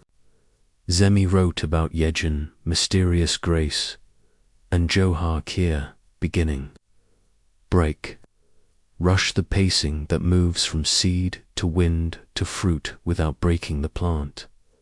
A stage attendant walks out with a small lacquered box and bows to the pine the way you would bow to a Jizo who had just helped you carry groceries. He opens the lid. Inside, a mask wrapped in white. Not a Prapan elder. It is lifted the way midwives lift firstborns. The actor receives it with both hands, lowers his eyes, then turns to show us a face that was a face before our grandfathers practiced being surprised. Ko-Omot, the young woman, or maybe Yamamba, mountain crone softened by moonlight. The tilt decides, with masks, tilt is grammar. Chin up proud, distant. Chin down sad, intimate, level weather. He settles it against his skin, and the world stops noticing his own face has gone away. Light, joke 1. You resist the urge to whisper, nice filter. Because the mask has excellent hearing and a sense of seniority. The pine breathes. The chorus sings a road into being, and across the Hashigakari comes what the road invited. A traveler with a staff and a patience addiction. A veiled woman who walks like a memory remembering itself. Wind that doesn't muss hair because discretion is part of the ticket price. The flute knots a phrase and keeps the end of the string. In its mouth, you lean into Johar Kier without thinking's low opening, a widening. A sudden flow and realize the night has been practicing this rhythm for you since you left the river. Conch, drum, wave, bellows. Now the fan's slow cut through air. The riddle of the square nail rests easy in your sleeve. You will not need metal for what comes next. The woman sits by a painted well only, a suggestion of a circle, and tells the traveler her life as if it were an old sleeve she is mending by moonlight. She lifts her fantasin and the fan becomes plate, comb, mirror, cage, and gate by turns. The tilt of Ko-Omot finds tears without moving a muscle. The chorus carries the words the mask cannot say. You feel the story tug in your stomach like a low tide letting go. Remember Okiku counting at the well. The stage does. This is not her play, not exactly, but it knows her numbers. The fan closes. Your breath opens. Between scenes, the fool shuffles out, trousers winking, to sell a joke about onions and pride. He puts the audience at ease so the next stillness can work. Fringe tidbit for your sleeve. Some troops wore masks over a pinch of incense before performance as feeding, and carvers will not touch sacred Okina masks unless the day and direction reprove. Old pieces are stored wrapped in white with a slip of paper that reads like a business card for a god. In some dressing rooms, they say a mask goes heavy when the role is slated wrong. A weight in the hand like a grandmother's refusal. The next mask glides in from the bridge, head high. Lips bitten, horns just a rumor.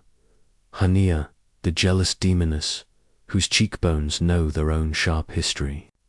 With the light above her, she is wrath. With the light below, she is pain.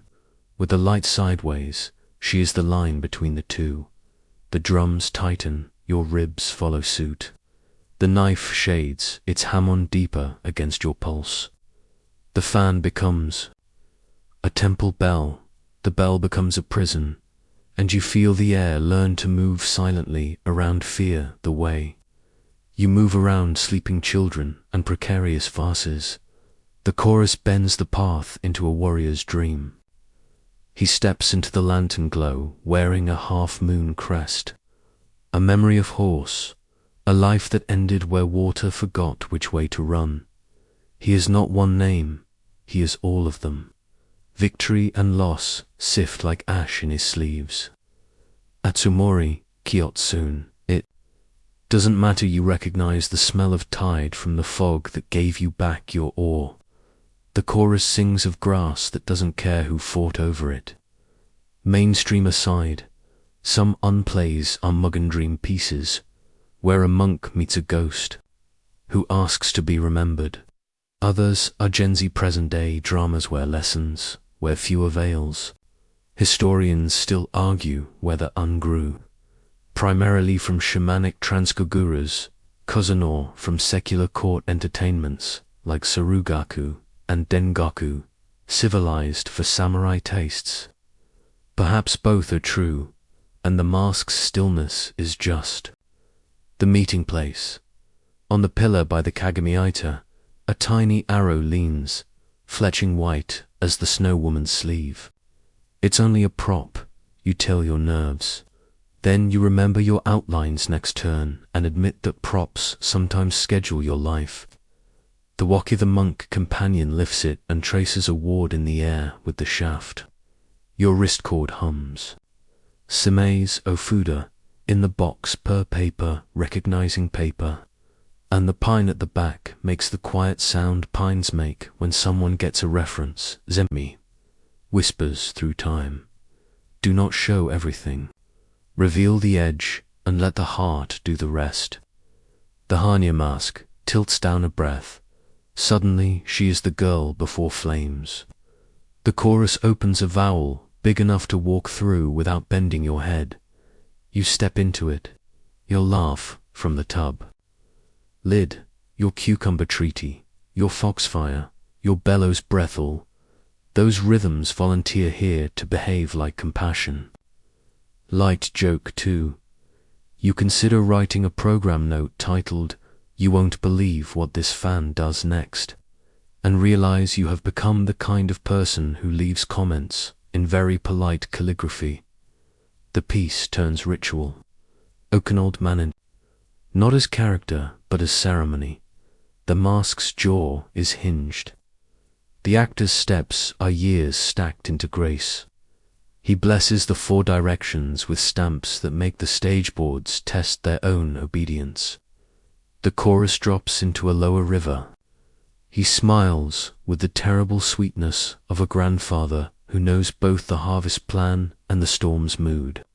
People say, Okina is not theatre. It is a rite smuggled into art so the gods don't feel obliged to check tickets. Historians still argue whether Okina predates Un as a shrine liturgy or simply sits at the oldest chair because everyone agrees it behaves. Your bones vote for liturgy.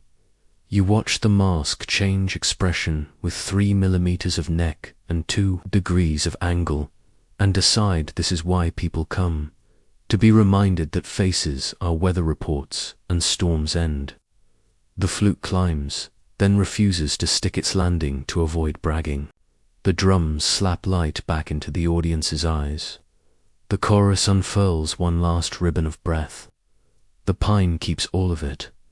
After, an attendant carries the masks back along the Hashigakari. As he passes, you catch a faint smell of camellia oil. Old lacquer and cedar boxes, like a grandmother's drawer that dispenses counsel instead of socks. He hesitates, noticing the Shimenawa at your wrist. Omote, remember, he says, using the mask's word for its face. They like being bowed to. You bow low enough to test your knees' loyalty. The mask on top soft old man, not yet. Put fully to sleep. seems to approve by the way the light pools under his cheeks. A young actor sits on the edge of the stage, rubbing a drumhead with his palm, heat waking taut skin to a brighter tone. He glances at your sleeve where the small blade rests, a new edge. He asks, friendly as a sibling who has caught you practicing. You nod, he grins. We sharpen air, he says, tapping the drum. You sharpen oranges. He means it. As a compliment. Light joke 3. You accept, and your knife purrs like a cat that has been assigned to defend a fruit bowl. You linger as people drift away. Gravel scuffing under gutter. A chorus of bowed goodnights. The pine turns back into paint. Only slowly. The arrow prop leans a moment longer than it should, as if waiting to see if you were paying attention. You are. A cricket decides the show was pretty good and resumes its own repertory piece, single note near bush. The stage roof catches the moon on its corner and tucks it behind a beam for safekeeping. Your copper bell stays quiet. The sutra smells like oranges and cool ink. Sime's charms hum with a backstage confidence that says the next scene is set. You rise, knees forgiven, and follow the note the flute never quite finished out into lanes that remember palace shadows and whispers about a cursed arrow that hums when nobles lie. The masks you bowed to are being wrapped in white in a room that will smell like cedar, long after the actors have laughed themselves to sleep. You step into the streets, Joe, ready for its ha, carrying a knife that prefers usefulness over applause, and a memory full of faces that remember more than they show. Palace roofs appear like dark ships anchored in a shallow sky, ridgelines lacquered by moon. Gravel hushes under your sandals in the way of places that have trained sound to mind its posture. You follow a walled lane where night-blooming flowers practice diplomacy, and a guard performs the ancient rite of pretending not to be sleepy. Your Shimenawa hums at each gatepost, counting thresholds. The small blade sleeps in your sleeve, happier as a letter opener than a sword. Sime's rest in the box, one you tuck against your skin, charmed to sternum. Like a star pinned inside your shirt, a chamberlain meets you with a bow that creaks in the middle. The arrow, he whispers, as if naming it too loudly would make it knock itself. He leads you along the airy verandas of the Ceruden, the residential hall where emperors rehearse being human. Lamps sleep behind lattice. The floors shine with the opinion that dust is a character flaw. It hums, he says, whenever gentlemen become loquacious with the truth. Light joke 1. You consider introducing yourself as a freelance lie detector and decide the position has terrible job security. The council chamber waits like a held breath. On the far beam, bound with a strip of faded vermilion, an arrow rests a caboria, turnip-headed whistling kind, its bulb bored with holes that should sing only when loosed into wind. But the room has no wind. Still, a low keen threads the rafters like a tea kettle that learned court etiquette and whispers its complaints. The hum rises, stalls, rises times to the chamberlain's explanations of taxation proposals that have the moral fragrance of old fish. Your copper bell warms in your palm. You bow to the beam, to the arrow, to the room's corners where secrets lean like long coats. Then you listen. The sound is not anger. It's a warning dressed as music. You open the lacquered box and let Sime's paper breathe. The pentagram faces the ceiling. The lattice faces the floor. The hum steadies, curious now. You ring the bell once courtesy, and the arrow's voice folds around the note like silk around a stick. Permission. The room decides. Proceed. Mainstream fact, to ground this whispering. Kabaria turnip arrows whistled in flight, used in Heian and Kamakura battles to signal and to purify the first shot, declaring intent while warding calamity. Their descendants, Hamaya. Arrows are sold at shrines for New Year luck, souvenirs with barbed politeness. In the court's calendar, a bean-throwing Suina rite, the ancestor of Setsuban drove misfortune out of palace precincts with chants and clattering halberds. Historians still argue whether Suina descended from Chinese Nuo exorcisms, brushed into local shape, or from older village habits the court promoted to policy. Why is it here, you ask? The chamberlain blinks at your rudeness and then, exhausted, tells the truth. A minister hung it for auspice, he says, after a certain rival developed a cough at inconvenient hours. He does not smile. The palace does not lack for coughs. Since then, he continues, the arrow has been opinionated. 2 proposals ago, it was as silent as a bribed cricket. Tonight, it hums like a bee lost in lore. He glances at your wrist cord and recovers a sense of proportion. Sime said you would listen.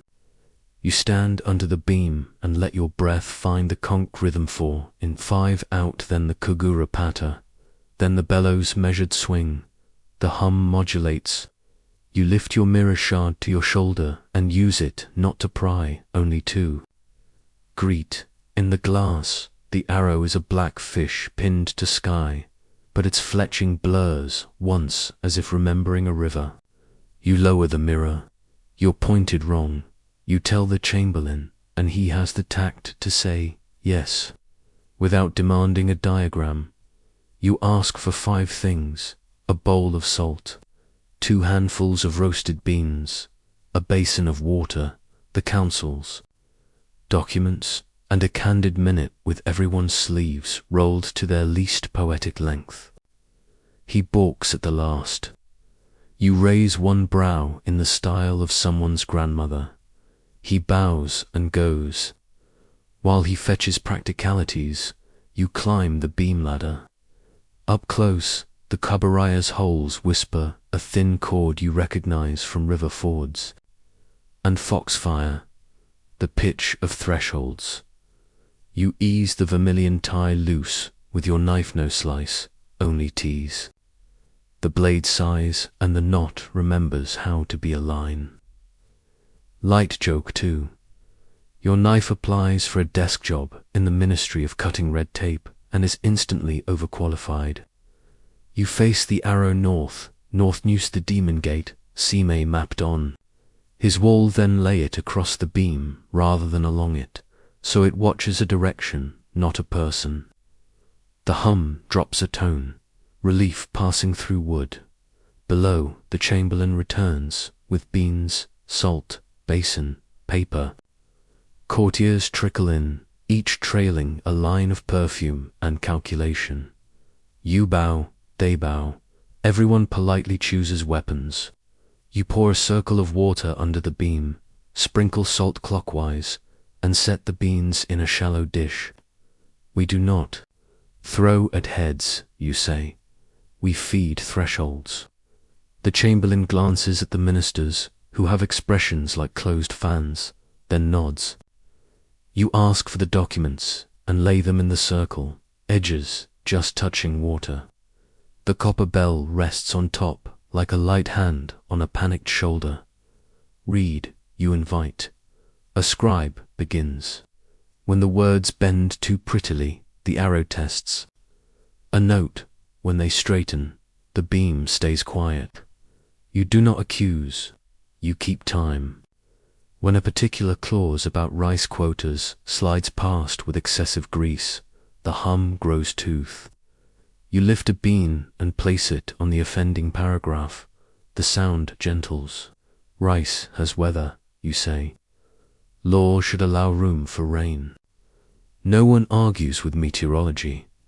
You teach them the river trick. Circles mean consent. Arrows mean warning. Nets mean hold still. Your arrow sings circles when you admit uncertainty and sings knives when you sell certainties you don't own. The oldest counselor, wrist tendons like calligraphy, almost smiles. We have been selling a great many certainties, he murmurs, at a discount. Quirky tidbit for your pocket. In the most rarefied corners of the court, people sometimes scented arrow shafts with a loose wood, or cloth sew messengers arrived with good manners. On festival nights, youths would tie waka to blunt arrows and shoot them into courtyards as declarations smoother than gossip. The chamberlain admits, abashed, that someone once did perfume this very kabaria, so its opinions would smell agreeable. You beg him not to scent instruments of conscience. Midway through, a rustle from the veranda. A boy from the music office arms, full of reeds, hair guilty, peeks in and freezes like a frog that forgot how to be a stone. The chamberlain tenses. You beckon the boy and trade him a bean for a straight look.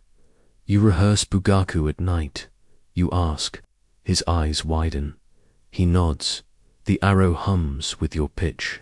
He pales, and with ours you add, stay. Listen, take the key to the orchestra tomorrow. This is either pedagogy or bribery. The palace will sort it out later. You turn to the petition that has everyone's signature in ink but not in heart. The arrow's tone threads the beam like a saw played by someone who wants to preserve furniture and dignity. You tilt your mirror. The faces in it are all suitably fascinated by the wood grain, which is an improvement on last year's habit of shouting. The chamberlain licks a finger and smooths a crease, as if creaselessness equated to truth. The hum does not agree.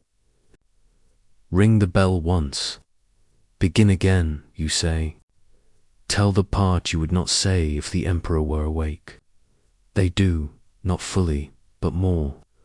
The hum settles to a purr you recognize from Siamese Ophudabees deciding on a good tree. A compromise develops a spine.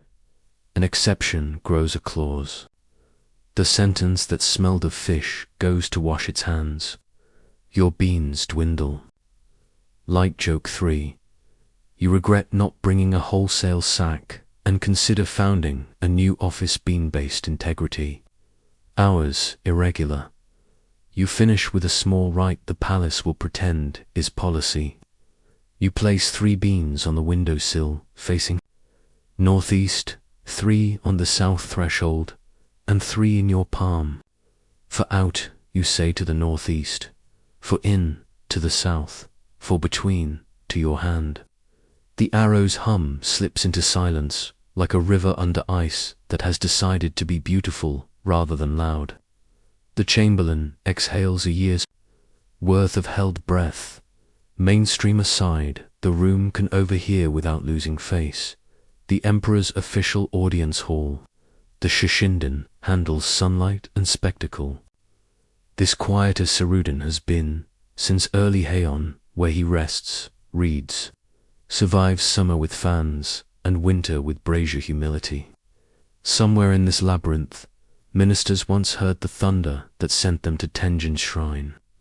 Somewhere, on these floors, a night-long hunt for a new ended under Minamoto, no Yorimasa's arrow, a chimera's groan rolling off the roof.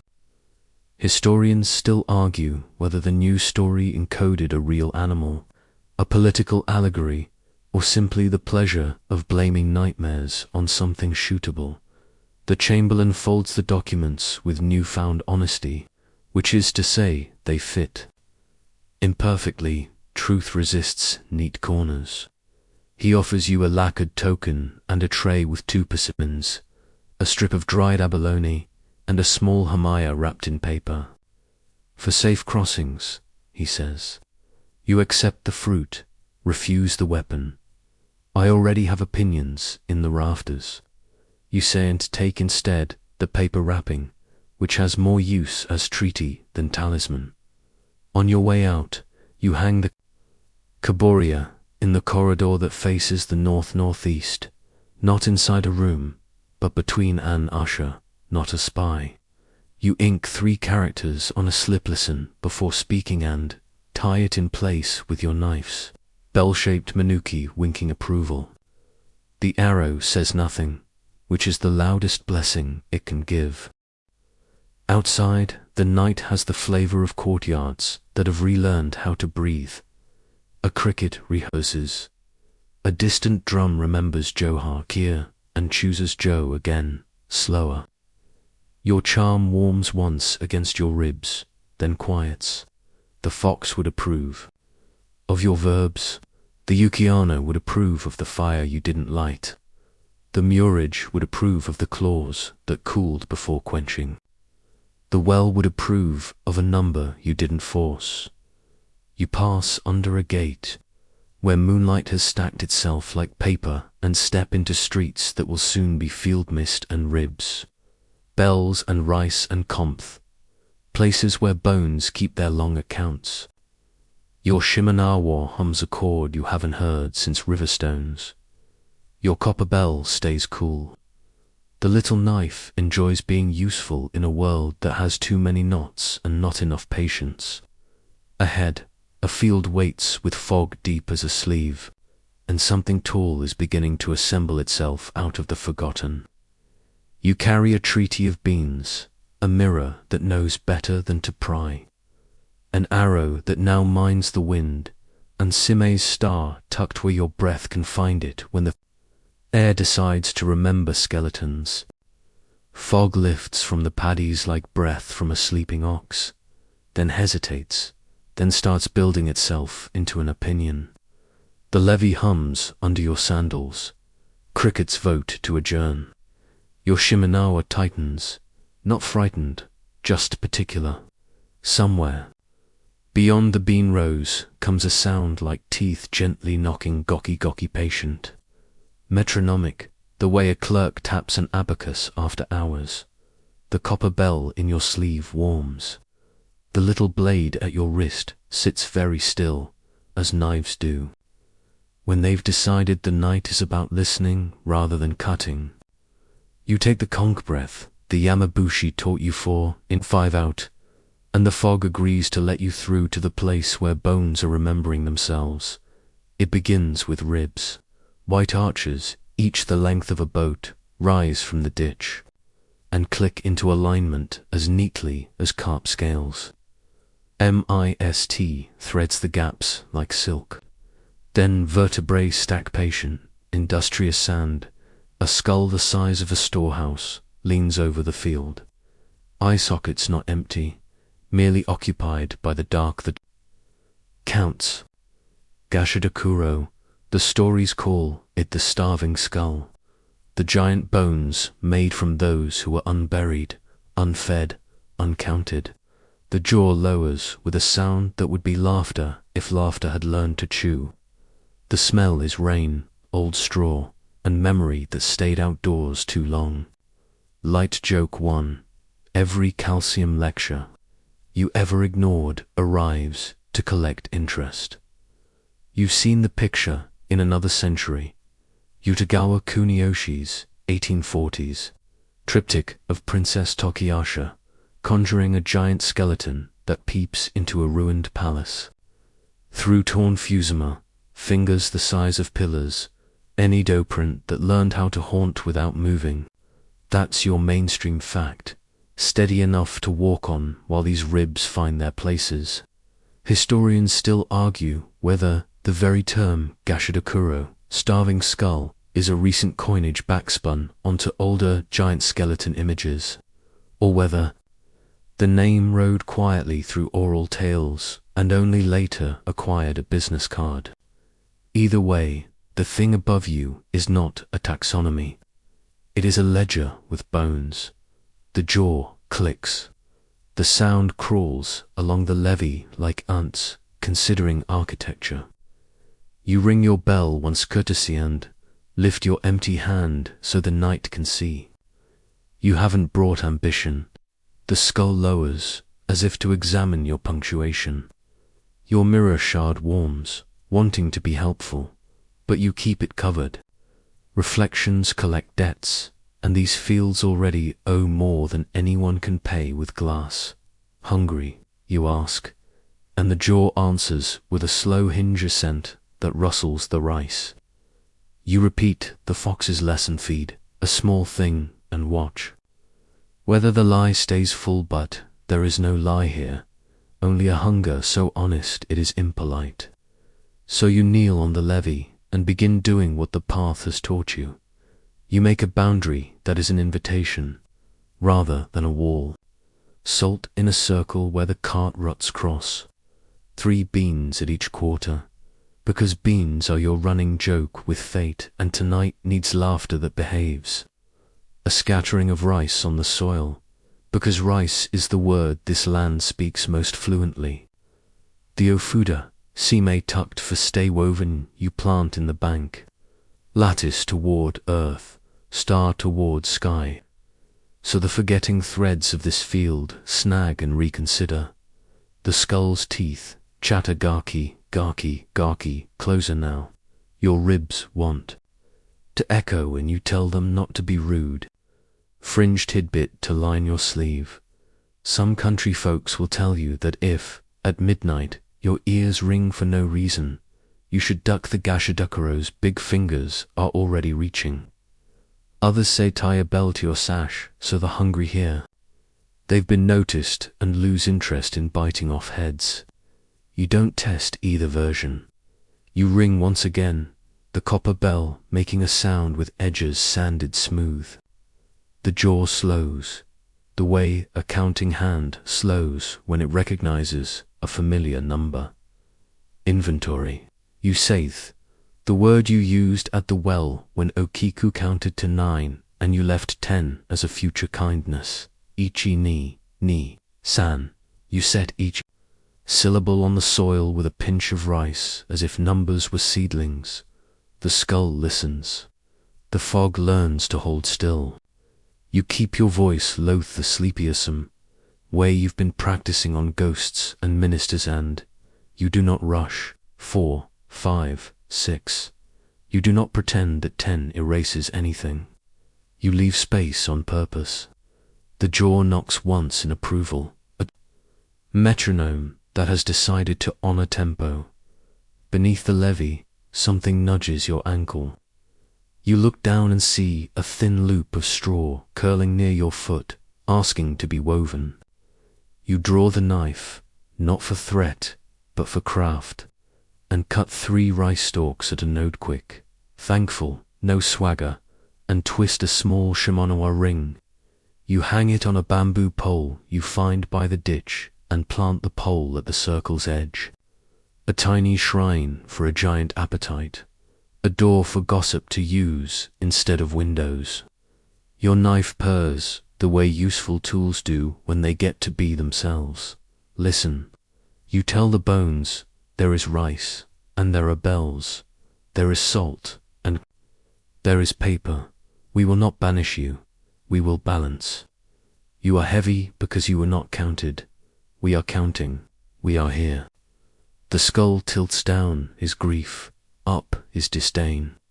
Level is weather, and you get level, which is the best you can hope for when addressing a famine wearing a face. Wind slides its sleeve through the ribs and makes a sound like 100 tiny bell. Cousins, you remember the Miko Suzu and Uzumi's tub lid. You remember that laughter is a wedge gentle enough to pry open morning. Light joke too.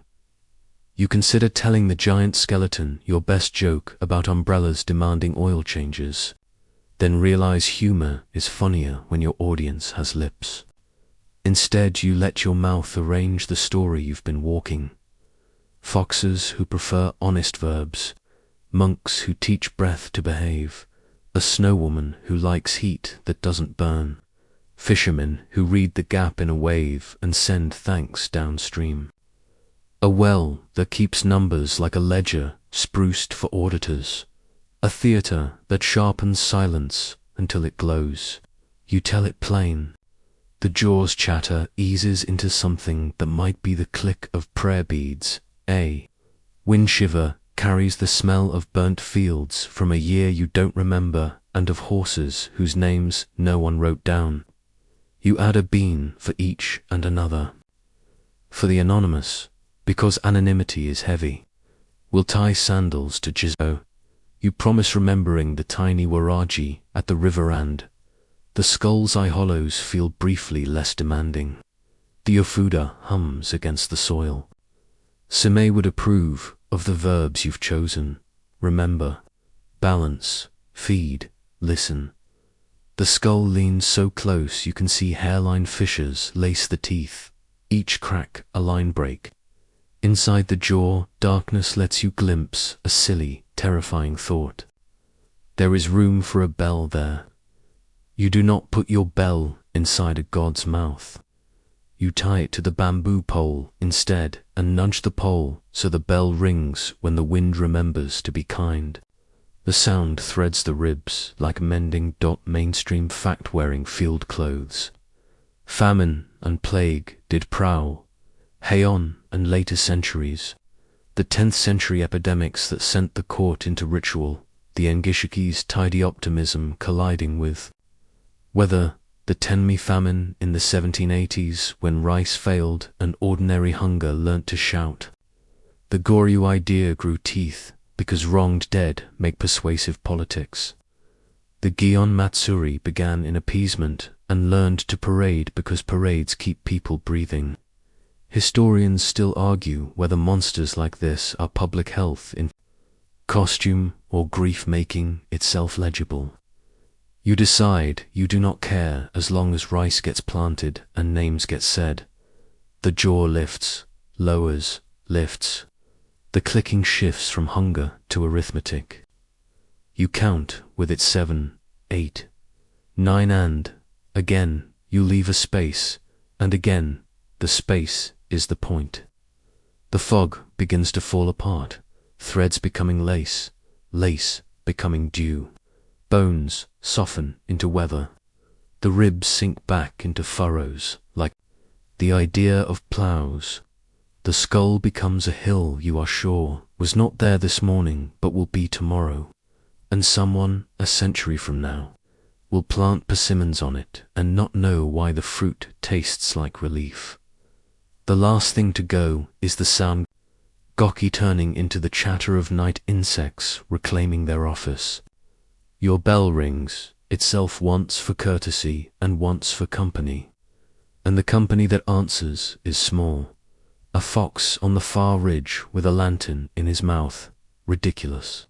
Smug down the thin sun rain drizzling from a sky with no clouds. Kitsune no.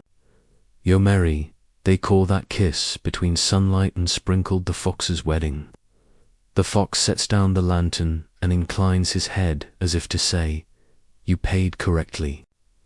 Come see what favor looks like when it wears bells and ribbon. Light joke 3. You realize you are about to attend a wedding to which you were not invited. Dressed in rice dust and carrying a pocket full of beans, and you decide your formal wear is ceremonial farmer. You take your tiny Shimenawa ring from the pole and hang it on your wrist beneath the bigger cord. The little blade settles against your sleeve like a friend promising to behave at the reception. Before you leave, you bow to the hill that used to be a skull and set 3 more beans at its base. For those who did not get counted, for those who forgot to count, for those still learning how. The wind runs a comb through the rice. Your copper bell hushes. The ofuda keeps humming. The mirror finally cools, satisfied that this night learned to reflect without it. You step onto the path that glitters with sun showers, each drop a tiny mirror you do not need unfollow the fox toward. A procession stitched with rain, laughter, and lanterns that do not smoke. Sunlight needles the rain until each drop wears a halo, and the field becomes a corridor stitched from gold thread and water. Lanterns appear where no hands hold them. Little planets hung at knee height, then hands remember themselves, sleeves bloom, and a procession steps out of the sun shower as if the weather had planned a surprise party. Paper umbrellas tilt, lacquered ribs flashing. The air smells like wet fox and fried tofu you cannot see and desperately believe in. Your Shimenawa hums yes in a higher key than usual. The copper bell warms for courtesy. The tiny Shimenawa ring you braided rides your wrist like a boutonniere that knows your size. At the head. A child Yuma too wasn't a lean copper shape, now walking openly as himself pads forward on human feet that remember pads. Tail writing punctuation for a language the rain has been learning on the job. He carries a lantern. Frame oiled paper the color of old parchment. Inside it a bluish bead burning like a secret that enjoys being told carefully. Fox fire kitsune by but steadier, tamed for ceremony. He dips his head without spilling a spark. You fed the hungry without pretending to be full, he says, voice pleasant and smug in equal parts. This buys you an invitation. Light. Joke 1. You glance at your outfit's dust, damp sleeve, pocket beans and decide the dress code is business mystical. No sandals after sunset. The procession lengthens. Elders in plain indigo that compels respect. Adolescents fidgeting with tassels. A drummer whose instrument is a rice measure with opinions. Women whose sleeves carry quiet weather. One stilt walker disguised as fog. The bride comes last, because joy likes an entrance. Veil a thin pearl curtain of rain. Hairpins like grains of black sand. Lips a duscolor so soft you feel rude noticing.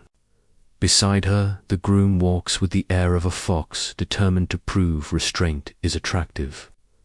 A sakaki branch rides before them, hung with 2 mirrors no bigger than walnut halves. You feel your travel shard, warm in sympathy, like a cousin caught. Seeing someone wearing the family eyes, they do not face the road faces them. Villagers fox and human both, which is the point tonight. Step back and keep their glances soft, because staring is for bores and taxes. Your fox taps your wrist cord with his knuckle, approving your manners. Sun sprinkle is ours, he says, chin toward the bright rain. People called it kitsune, no yomeri, long before umbrellas forgot how to be shy. Mainstream fact to tuck under your sleeve. Across Japan, a sun shower is a fox's wedding, with regional festivals reenacting lamplit, fox processions. J. Kitsune no Goretsu stepping out on New Year's Eve. Negata's Sagawa fox bride procession crossing a river by torchlight as if the moon signed the marriage license. Historians still argue whether the phrase predates Edo or was polished there into fashion, and whether sightings were distant human lantern lines, misread joyfully, or true parades of beings who dislike being footnoted. Your fox shows enough teeth to count. We accept footnotes, he says, if they bring tofu. The bride's attendants carry cedar boxes with narrow slits. From each, a line of light leaks like a confidential letter. Dowry, your fox murmurs. A reel of attention. A spool of luck. 3 needles that only sow consent.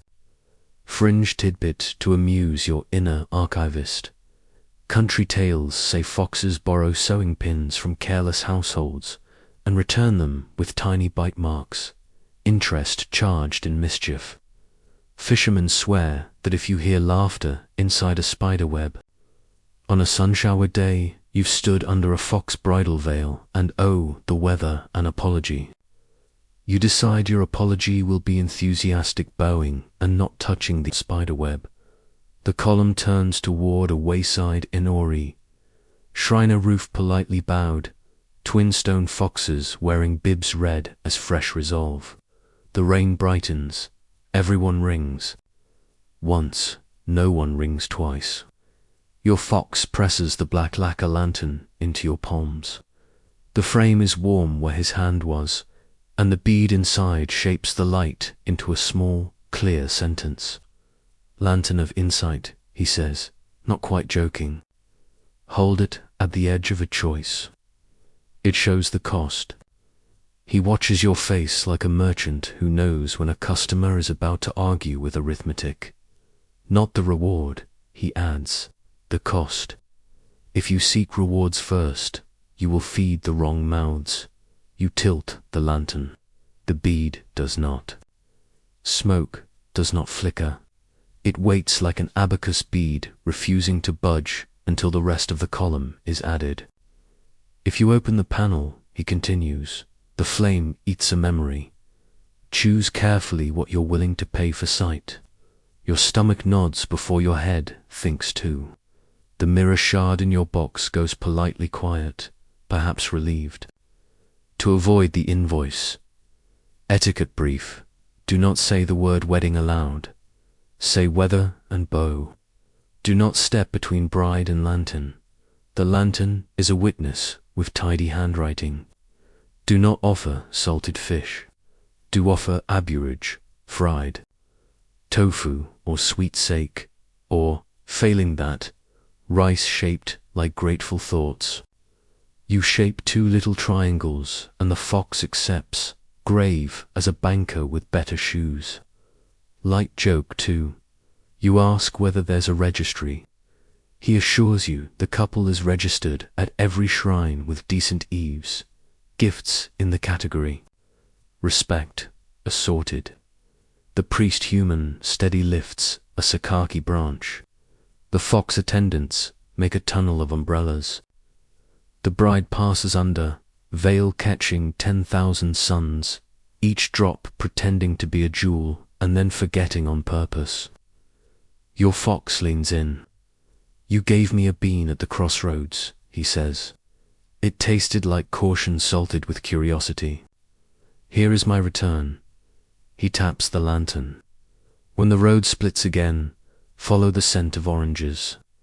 You remember the sutra's peel note, Saime's quiet charts, the mirror on the branch, and the way dawn has been patiently setting its alarm. The fox nods, pleased. You're doing your own continuity. South and a little east, he says. Cedar and silence. Bring your paper. Eyes is a word he does not say, out of habit and respect.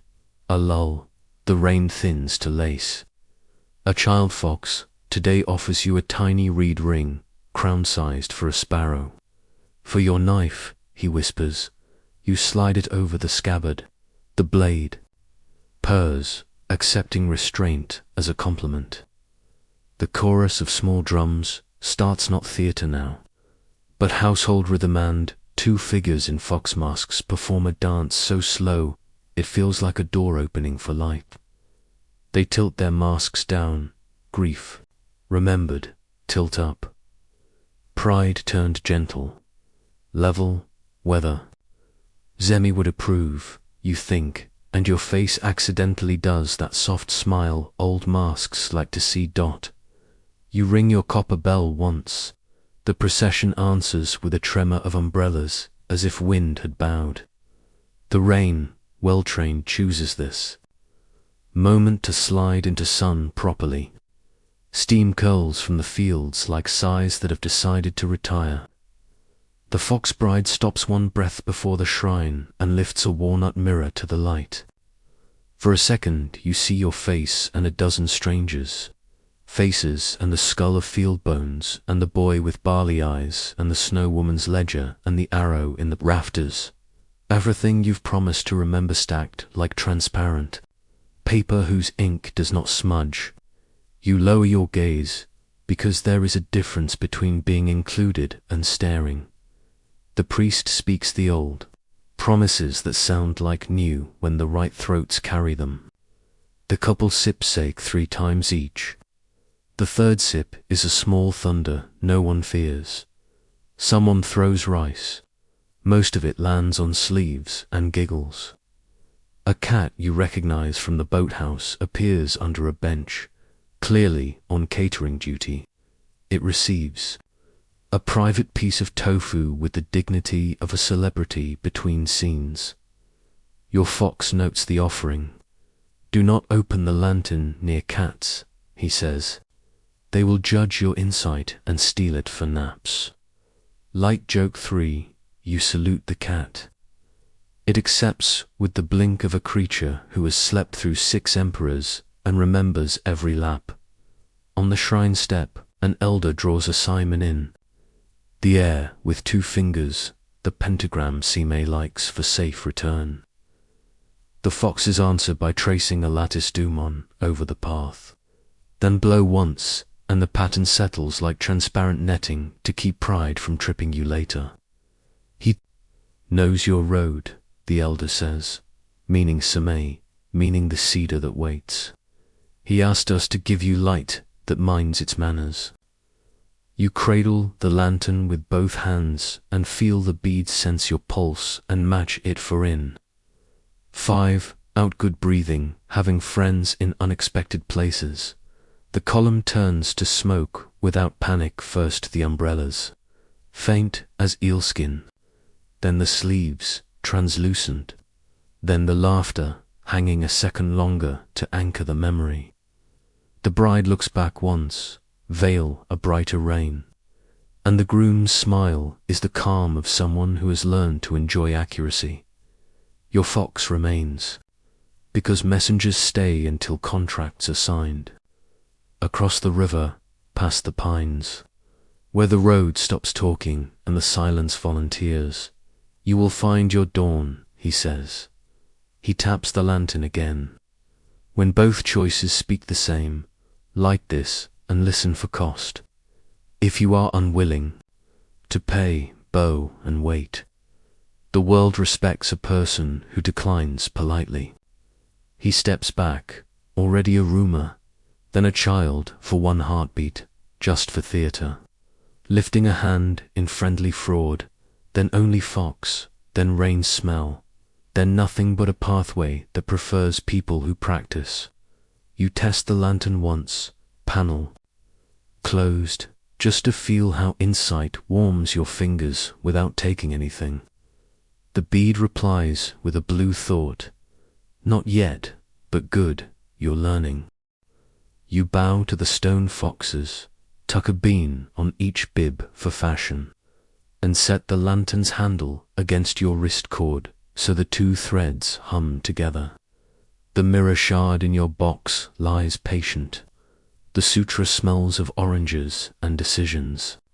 South and a little east waits through cedar and silence. And a grand shrine will ask you to surrender what you've carried since the city's first lantern blinked at you.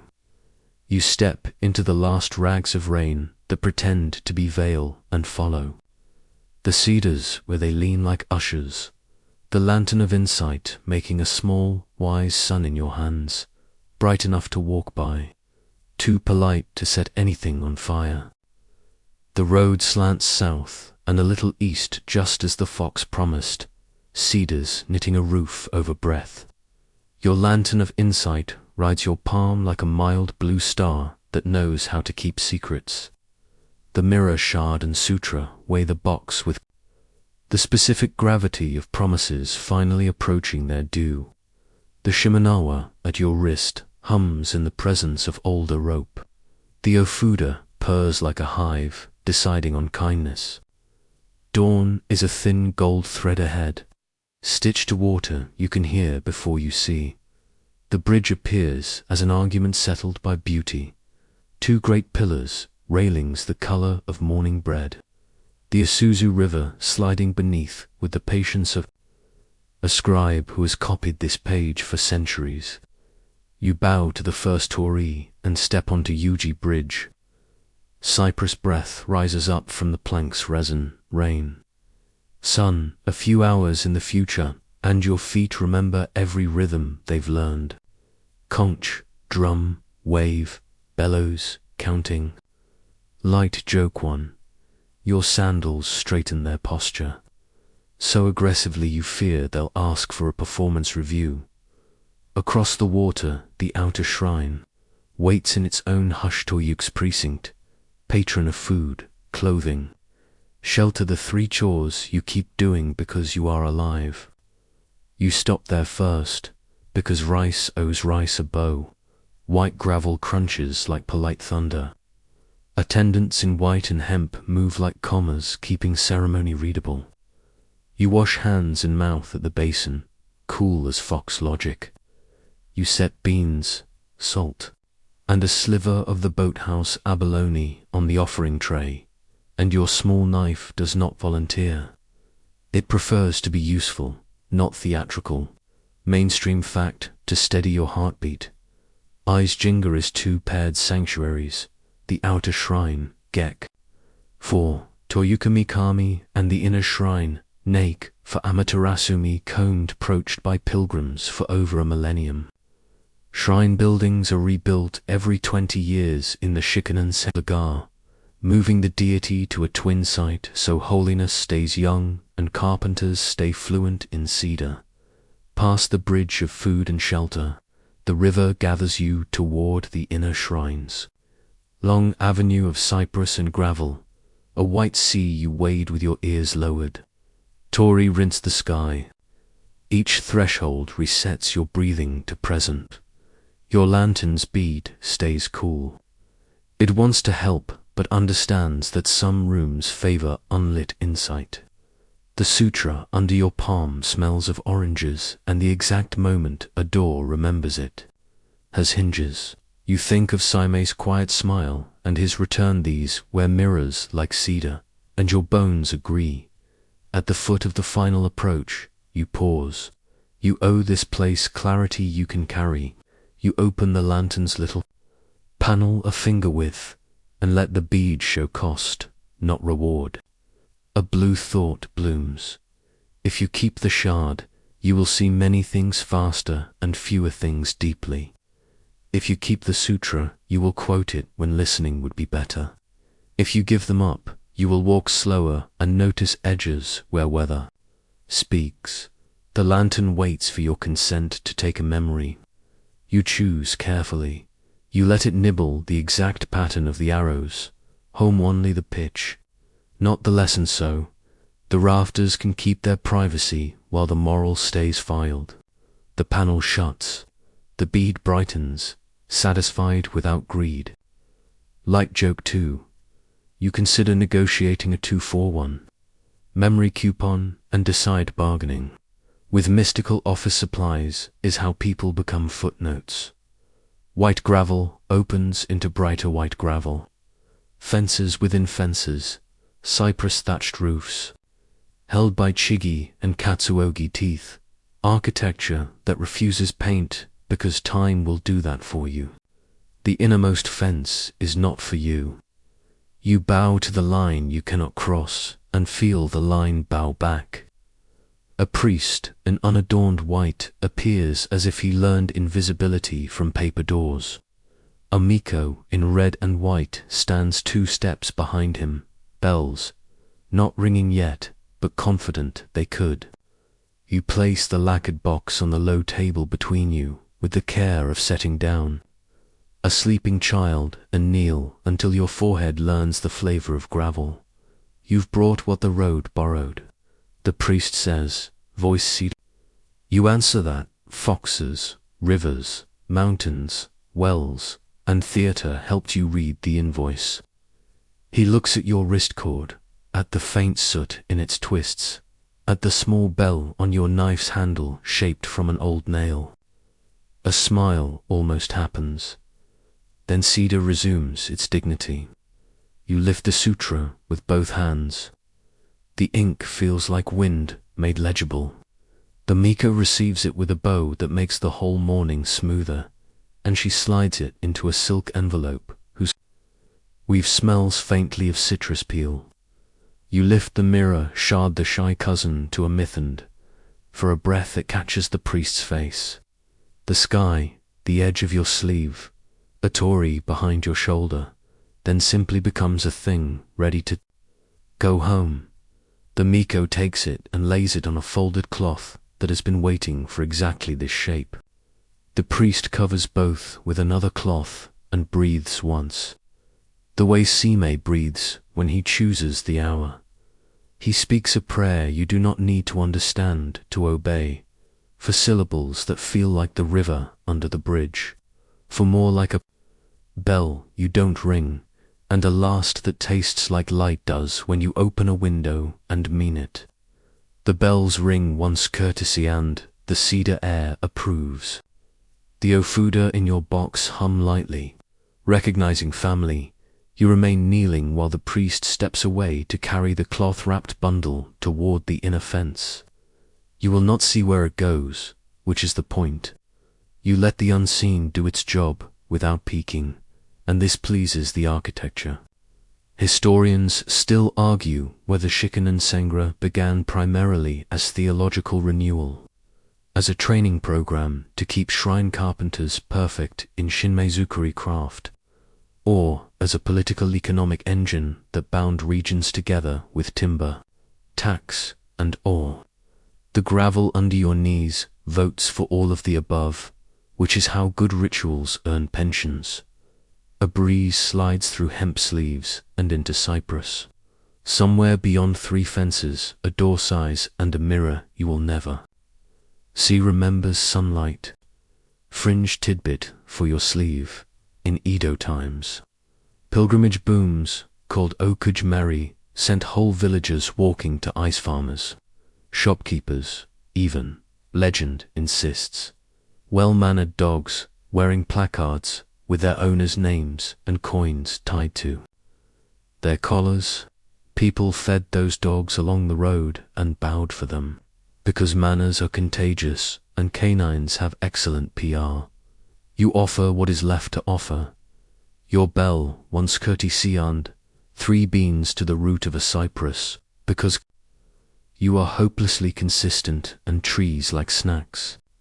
You think of the rivers, circles, the foxes, verbs, the tengu's fan, uzum's tublid, the kappa's etiquette, Sime's star, the well's 9, the parade's dignity, the snow woman's accounting, the palanquin's wind, the funerai's ladles, the forge's patience, the mask's tilts, the arrow's silence, the skeleton's inventory, the fox wedding's cost.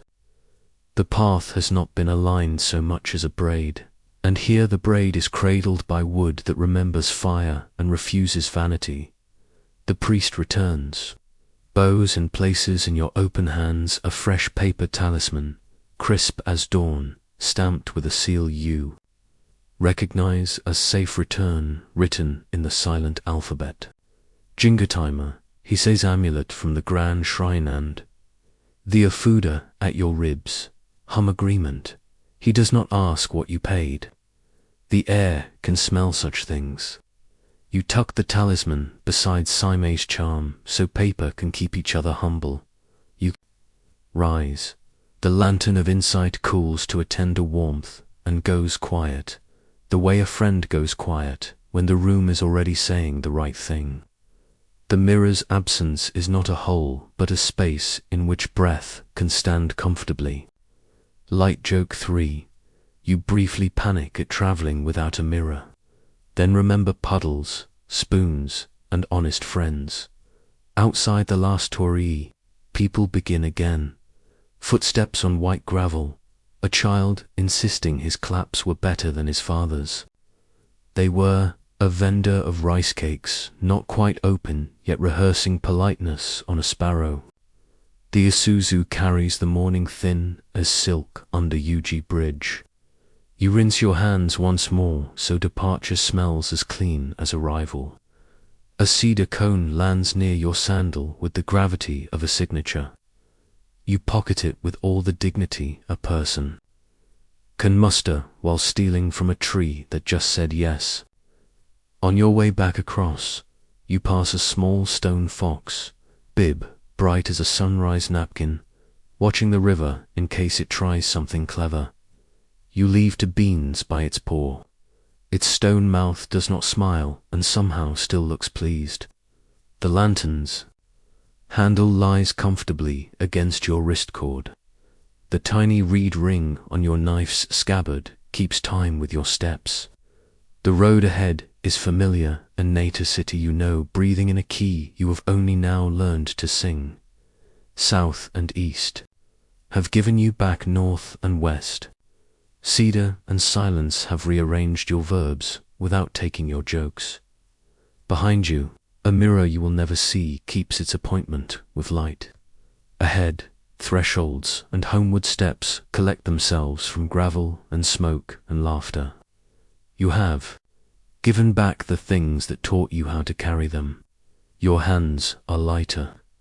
Your attention is heavier in the useful way. The fox was right. Simei was right. You were right when you chose the quiet over the shine. You bow to the bridge, to the river, to the sky, and begin walking, listening for the city's familiar breath as it wakes to see what you brought home that isn't in your sleeves. You turn from cedar and river and follow the road that remembers your sandals. The lantern of insight walks with you like a patient star, panel closed, warmth steady. Morning stretches itself on the hills.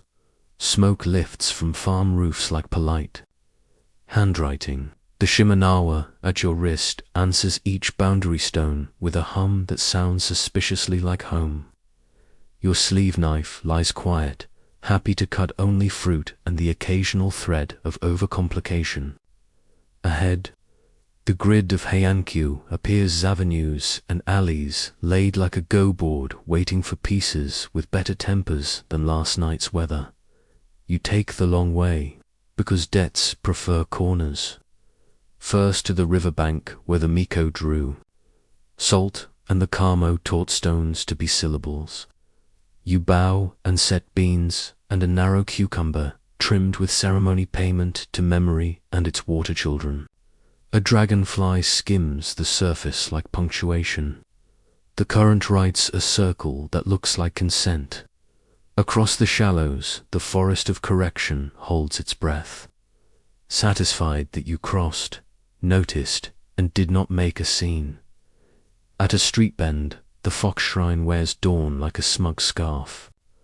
You place a burrage fried tofu still warm from a cook who may or may not have eyebrows because you bought it before the oil stopped singing.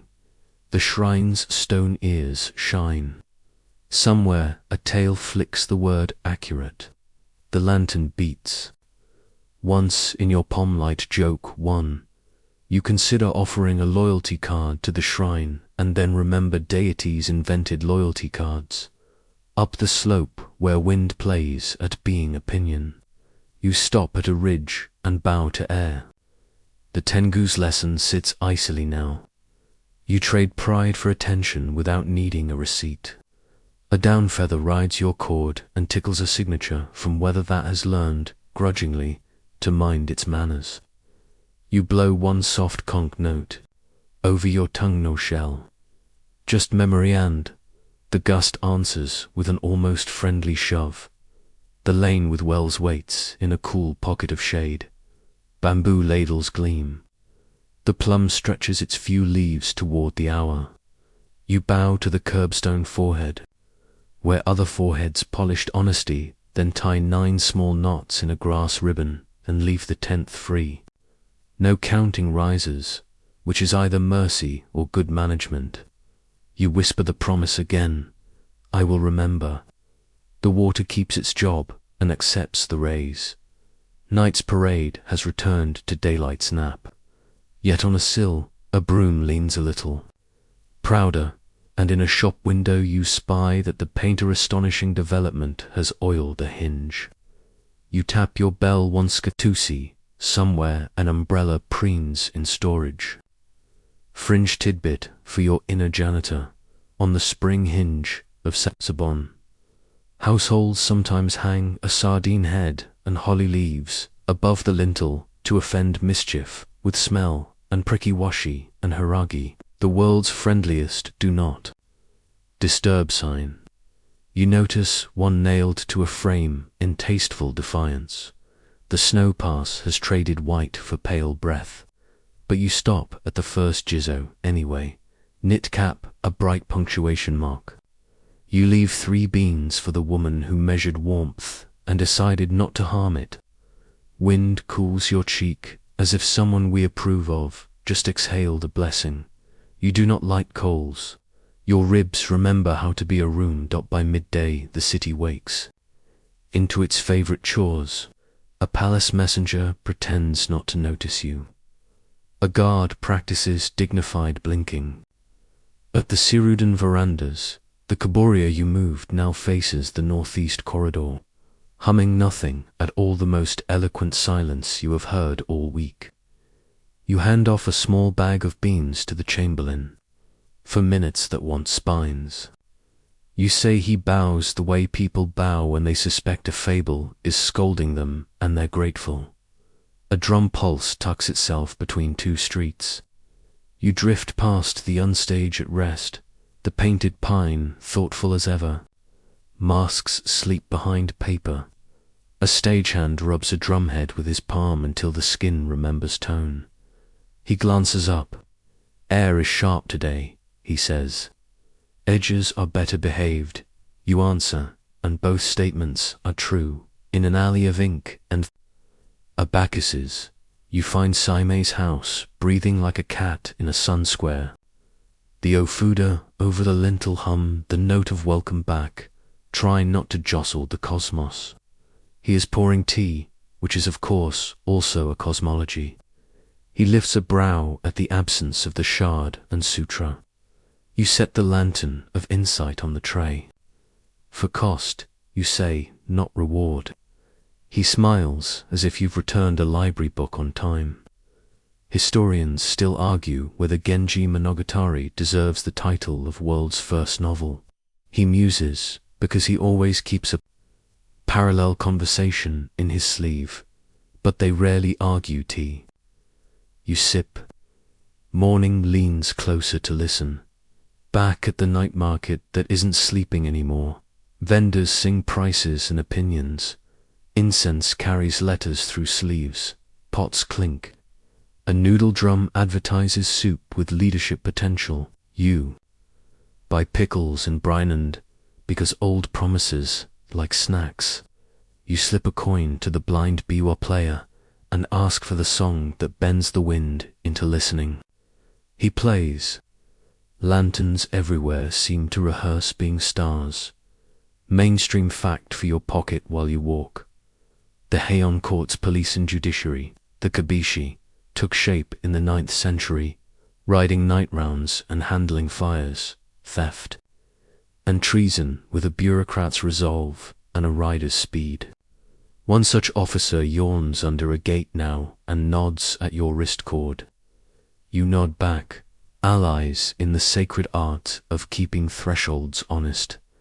You begin settling the last accounts that matter, offerings, a coin at a tiny shrine that kept rain off a child, a bean at the corner where a grandmother told truth about plates, a sliver of orange shared with a stray that has escorted you a block and demands a written reference. You replace a loose gate peg with your little blade, which glows briefly with usefulness and does not boast about it. Light joke too. You promote yourself to assistant to the regional ancestors and accept payment in rice cakes. From the east, a slant of sunlight makes the lacquered box look like a calm lake turning to afternoon. It is empty now, and not. You carry Saime's new talisman beside it, the star and lattice humming as if paper were an instrument you finally tuned correctly. When you raise the lantern panel, a finger width testing, you see not future rewards, but a gentle invoice. If you walk faster, you will miss the heron. If you talk sooner, you will mishear the child. If you forget to laugh, the cave will close again. You shut the panel. Costs accepted. Your feet carry you to the gate where the night began.